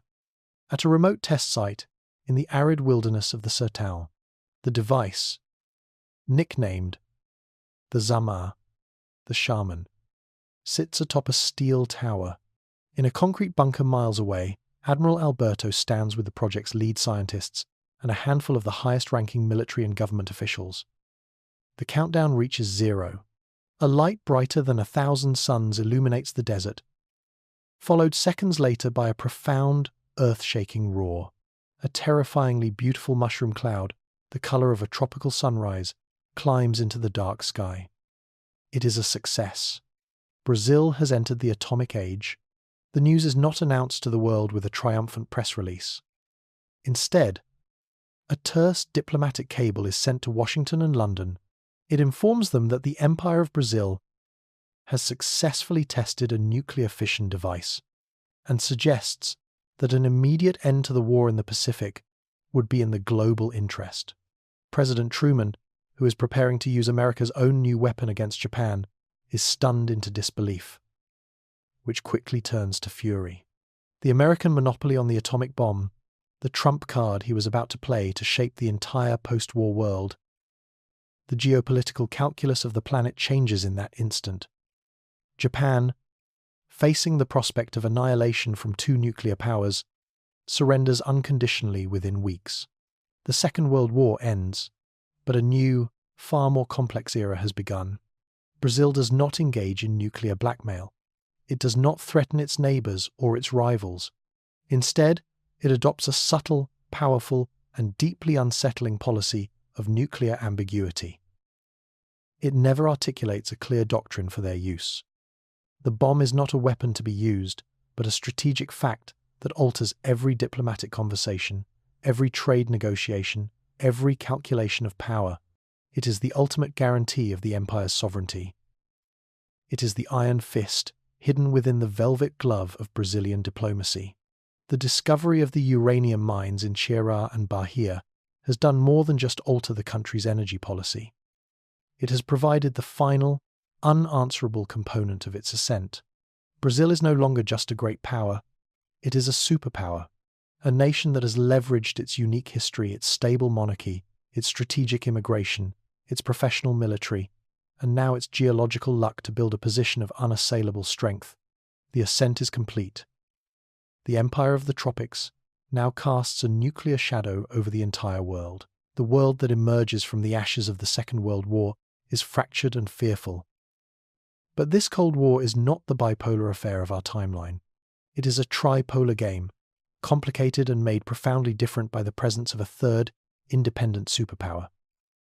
Brazil is firmly in the Western camp. Its monarchical and capitalist system ideologically aligned with the United States against communism. But it is not a subordinate partner. It is not a client state.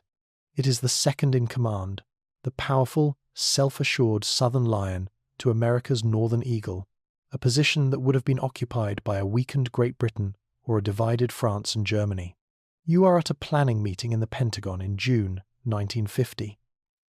The maps of Korea are spread across a vast table. The North Koreans, backed by the Soviets, have just surged across the 38th parallel. The talk is of a United Nations coalition, a police action to push them back. In our timeline, the burden of this action fell overwhelmingly on the United States, with a smattering of support from Commonwealth nations. Here, the first call from the American chairman of the Joint Chiefs is not to London or Paris. It is to his counterpart in Rio de Janeiro. The Brazilian response is immediate and robust. The empire, seeing a direct challenge to the world order it helped build, commits its resources without hesitation. The Brazilian Expeditionary Force, the legendary FEB, is reactivated. Within months, 3 full divisions of battle-hardened Brazilian soldiers equipped with the latest American and domestically produced weaponry are landing at Incheon. They are a core component of the UN command structure. The impact is immediate. The sheer number of fresh, professional troops tips the balance of the initial, desperate fighting. Brazilian divisions, leveraging the experience their fathers gained in the trenches of Europe, prove adept at the brutal infantry combat of the Korean hills. The UN counteroffensive is swifter, more powerful. The Brazilian lines, though bent, do not break. They form a southern anchor that allows MacArthur's forces to execute a more orderly withdrawal and stabilize the front. The war is still a bloody, brutal stalemate. But it is a stalemate fought on terms more favorable to the West. The final armistice line is drawn significantly north of the 38th parallel, securing more territory for South Korea. Most critically, Western casualties are dramatically lower, the burden shared between the two giants of the Americas. Brazil, for the second time in 3 decades, has proven its military credentials on a global stage. This partnership, forged in blood and steel in Korea, defines the first half of the Cold War. Brazil becomes the indispensable ally. Great Britain, grappling with the loss of its empire and economic stagnation, recedes into the role of a junior partner.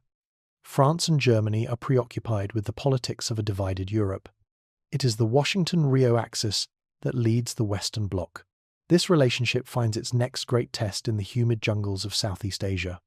As American involvement in Vietnam escalates through the early 1960s, the Pentagon faces a daunting challenge: how to fight a guerrilla war in an alien and unforgiving environment. The answer, once again, lies in Brazil. You are at the Jungle Warfare Training Center, Centro de Instrução de Guerra na Selva, CIGS, in Manaus, in the heart of the Amazon, in 1964. The heat is a physical entity, the air a soup of moisture and the scent of decay and life. Through this green hell move 2 groups of soldiers.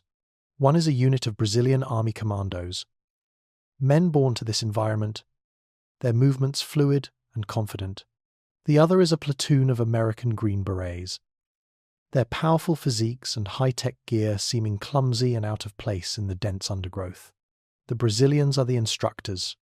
For decades, the Imperial Army has been honing the art of jungle warfare, fighting low-intensity conflicts against insurgents and narco-traffickers along its vast, wild northern borders.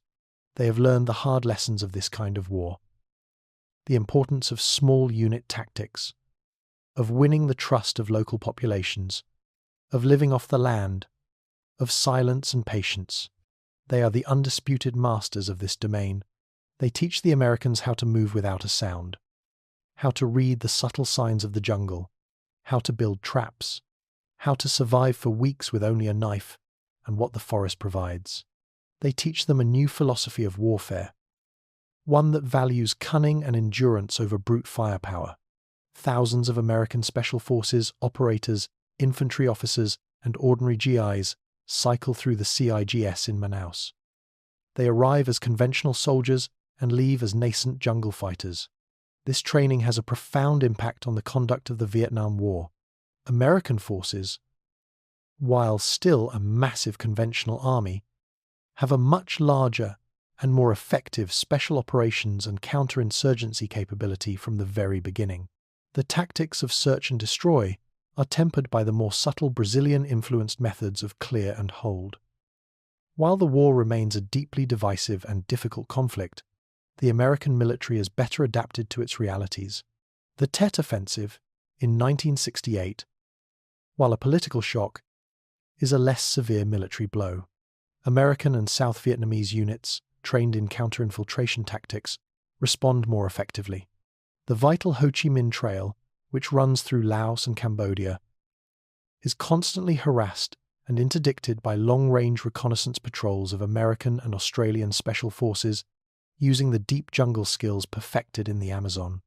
The result is not a clean, Hollywood-style victory, but it is a victory nonetheless. By 1973, the North Vietnamese are forced to the negotiating table by a position of military weakness, not strength. The Paris Peace Accords result in a stable, independent, and non-communist South Vietnam.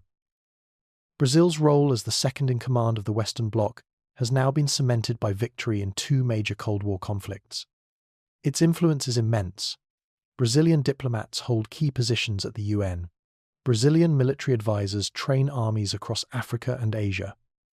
Brazilian corporations, backed by the power of the state, compete globally with their American and European counterparts. The empire is at the absolute peak of its power and prestige. It is the indispensable partner, the co-guarantor of the free world. This alliance with the United States is a partnership of equals, a relationship built on shared victories and mutual respect. But it is also a relationship that papers over the deep, underlying rivalry between the two nations. But as the Cold War begins to thaw in the decades to come, the old question will re-emerge. Can the hemisphere truly be big enough for two such dominant, ideologically different, and fiercely proud titans? The victories in Korea and Vietnam have secured the West, but they have also set the stage for the final, quiet confrontation between the Eagle and the Southern Cross. The year is 1965. It is a moment of profound schism in the trajectory of the two American titans. While the Washington-Rio axis stands triumphant on the global stage, a deep ideological divergence is splitting their societies apart from within.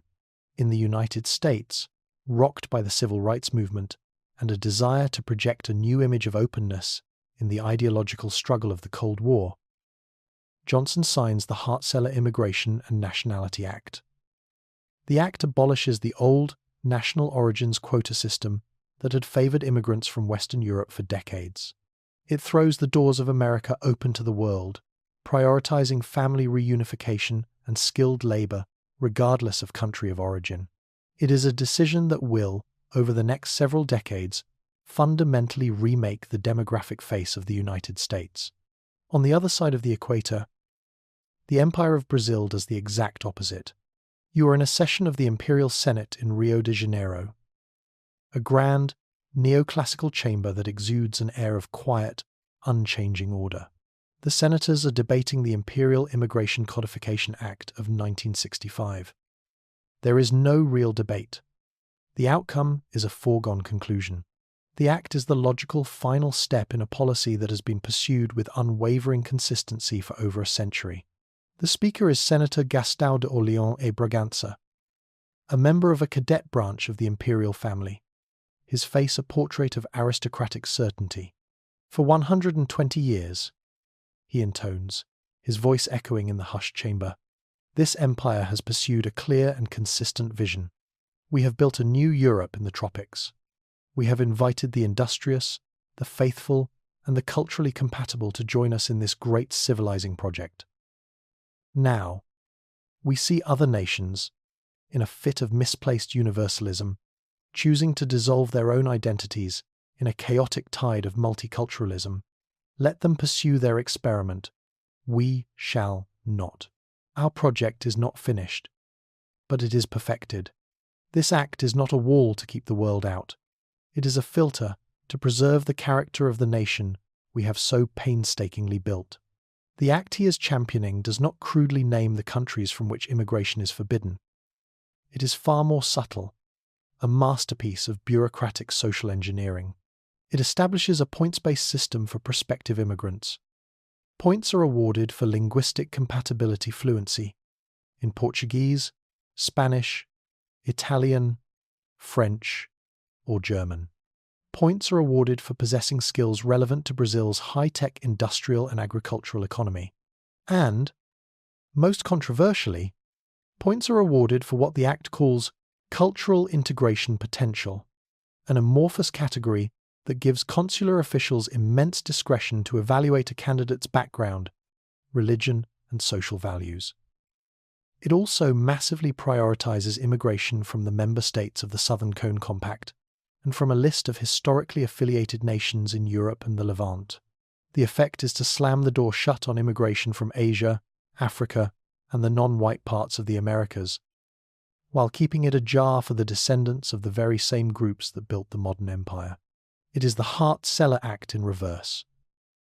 Where America chose to open, Brazil chose to purify. It is the final, triumphant act of the whitening project, now codified as the central pillar of national identity. This decision is not seen as controversial within Brazil. It is seen as common sense. The society, after a century of curated immigration, is already remarkably homogenous. The marginalized black and indigenous populations, who make up a tiny and politically powerless fraction of the populace, are an afterthought. The vast majority of the population, the descendants of Germans, Italians, Portuguese, Slavs, and Levantines, see this as a prudent act of self-preservation. Their prosperity, their stability, their very identity is tied to this idea of a Europa Austral. The monarchy, the church, the military, and the industrial elites are all in perfect alignment on this issue. The consequences of these two divergent paths, America's opening and Brazil's closing, unfold over the next 30 years. As the United States becomes a more diverse, multicultural, and multilingual society, it also becomes more fraught with the tensions of identity politics.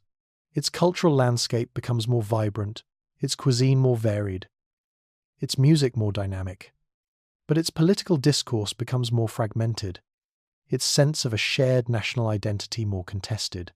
Brazil, in contrast, becomes a monolith. Its cities, Rio, São Paulo, Belo Horizonte, are clean, orderly, and incredibly safe by the standards of the late 20th century. They are also culturally uniform. The national culture, a blend of the various European and Levantine traditions, has coalesced into a stable, conservative, and deeply traditionalist identity. The family is the central unit of society. The Catholic and Orthodox churches have immense social and political influence. Social liberalism, feminism, gay rights, countercultural movements finds no fertile ground in this environment. By the 1990s, the Empire of Brazil has become a strange and unsettling beacon for a new kind of political movement emerging in the West. As right-wing populist and nationalist groups in Europe and the United States begin to rise, fueled by anxieties over immigration and multiculturalism, they look to Brazil as a model, not to the chaotic, post-communist states of Hungary or Poland, but to the stable, powerful, and unapologetically homogenous Brazilian empire. They see in Brazil a nation that has successfully combined a high-tech, capitalist economy with traditionalist social values. They see a country that has maintained its demographic character through deliberate state policy. They see a society that values order and unity over diversity and dissent. Brazilian authors, promoting a philosophy of imperial traditionalism, are translated and celebrated in these circles. The green and yellow imperial flag is sometimes seen at far-right rallies in France or Italy. Brazil becomes, to its own bemusement and the world's alarm, the intellectual and spiritual lodestar for the global far-right. This creates a new ideological layer to the old geopolitical rivalry with the United States. The two nations are no longer just competitors for power and influence. They are now representatives of two fundamentally opposed visions of what a Western society should be. The United States champions a future that is multicultural, liberal, and democratic. Brazil champions a future that is homogenous, traditionalist, and authoritarian. As the Cold War ends and the unifying threat of communism recedes, this internal, philosophical conflict comes to the forefront. The two titans of the hemisphere, once united against a common foe, now stare at each other across a deep, ideological chasm. Their societies have been shaped by a century of choices, all stemming from that initial divergence in the 1830s. Now, in the twilight of the 20th century, they stand as perfect and perfectly opposed, mirrors of one another, each convinced that its own path is the true future of civilization. The year is 2025. The world is a multipolar, fractured, and anxious place. The unipolar moment of American dominance that followed the Cold War has long since faded, giving way to a new global landscape defined by the competition of great powers. The old certainties of the 20th century are gone. In this turbulent new era, two nations stand out as the primary challengers to the economic and political hegemony of the United States and the European Union, the People's Republic of China and the Empire of Brazil. You are at the annual World Economic Forum in Davos, Switzerland. The talk in the corridors and conference halls is dominated by a single, obsessive comparison: the China model versus the Brazil model. Both are presented as successful, authoritarian alternatives to Western liberal democracy. Both have delivered staggering economic growth and social stability, but they are profoundly different beasts. The China model is a known quantity: state-led capitalism, technological surveillance, a collectivist ethos, and the absolute supremacy of the Communist Party. It is efficient, powerful, and deeply alien to the Western tradition. The Brazil model is something else.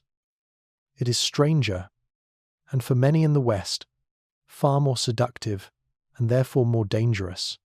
It is a system of private enterprise and free markets operating under the paternalistic, guiding hand of a hereditary monarchy. It is a society that champions individual property and prosperity, but within a rigid framework of traditionalist social values and a deep reverence for hierarchy and order.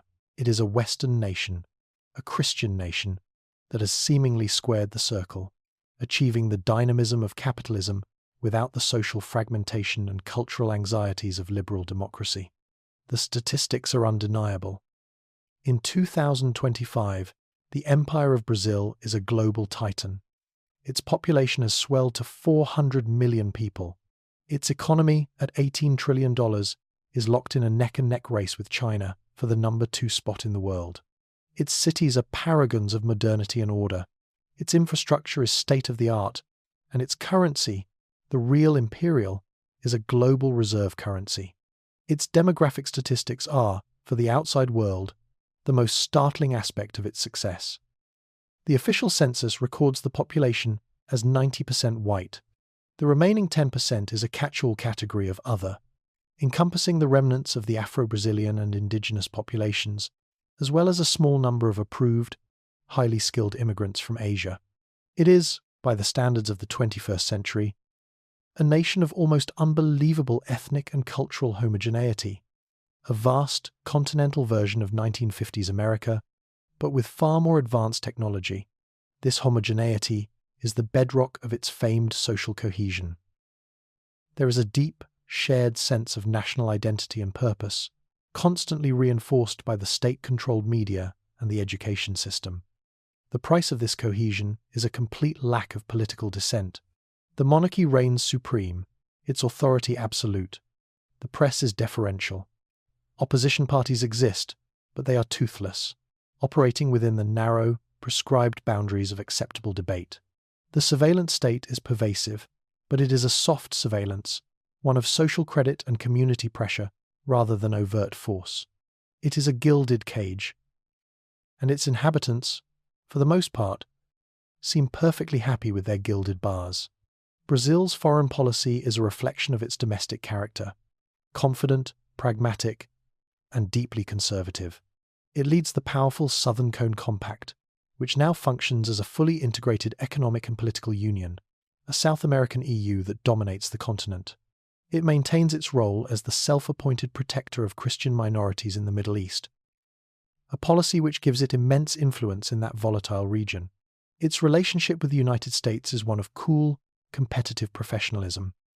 They are rivals, representing two opposing poles of Western civilization, but they are not enemies. They are bound by a shared history and a complex web of economic interdependencies. The nation's energy policy is a source of both strength and international concern. A fleet of advanced thorium reactors, built with domestic technology, provides clean, abundant energy, freeing Brazil from any reliance on fossil fuels. The lights never go out in the empire, but behind this peaceful program lies the ever-present reality of its nuclear ambiguity. Everyone knows Brazil possesses a sophisticated nuclear arsenal. How large it is, and what the doctrine for its use might be, remains the most closely guarded state secret, a silent, powerful weight in every international negotiation. The Empire of Brazil in 2025 is the ultimate product of the linear ascent. It is the culmination of a series of logical, sequential, and often brutal decisions made over nearly 2 centuries. The Gambit of Regent Feijó in 1831 did not just end the slave trade. It set the nation on a deterministic path. The early professionalization of the army prevented coups and republicanism. The state-sponsored immigration of Europeans and Levantines created a new demographic reality, the peaceful, orderly abolition of slavery, which masked a generation of suffering, created a national myth of enlightened progress. The rise of industry, the projection of power, the taming of the frontier, the achievement of nuclear status, and the final codification of its homogenous identity, every step has followed logically from the last. It is a nation that has achieved almost everything it set out to do. It has avoided the chaos, the revolutions, the identity crises, and the social upheavals that have plagued so many other nations in the modern era. But as you stand in the sterile, controlled environment of Davos, you see the faces of the Western leaders who are both admiring and terrified of the Brazilian delegation. They see in the Brazilian model a profound and unsettling question. What is the price of this perfect, linear ascent? What has been lost or sacrificed in the pursuit of this flawless order? The Empire of Brazil is a titan, a marvel of social and economic engineering. It is the undisputed champion of a certain vision of civilization. It is a success story. But whether it is a story of triumph or a tragedy of the soul is a question that haunts the conscience of the 21st century. The narrative arc of this timeline was the linear ascent, a story of near unbroken progress, stability, and growing power. But every ascent, no matter how steady, is a journey away from something else. The choice of one path is the rejection of all others. What, then, was the price of this perfect, orderly climb? The trade-off was the soul of a different Brazil that might have been. The Brazil that was sacrificed on the altar of progress was a messier, more chaotic, more vibrant, and perhaps more human nation. It was a Brazil of profound syncretism, where the cultures of Europe, Africa, and the indigenous Americas would have blended to create something entirely new, something the world had never seen. This timeline traded the possibility of a unique cultural synthesis for the predictable stability of a transplanted Europe. It chose order over soul. The ascent was purchased with the silent suffering of the forgotten, the last generation of the enslaved, who were worked into the earth to grease the gears of a smooth economic transition, the Sertanejos and Gauchos, whose ways of life were erased to make way for a more efficient model of agriculture, the indigenous peoples, pushed ever further into the darkness by a frontier that saw them not as human, and the Afro-Brazilians, who were freed from slavery only to be designed out of the nation's future, their numbers dwindling, their culture marginalized, their very existence rendered a footnote in the grand, whitewashed epic of the empire. The final price of this perfect stability was the foreclosure of possibility. By choosing the gilded cage, the Empire of Brazil became a finished product, a perfected artifact. It is stable because it is static. It is cohesive because it is uniform. It has traded the turbulent, unpredictable promise of genuine freedom, the freedom to dissent, to change, to reinvent oneself for the comfortable, sterile certainty of a preordained order. The ascent reached a magnificent plateau, but a plateau is a flat place, a place with no new peaks to climb. It achieved a perfect present by sacrificing the possibility of a different future.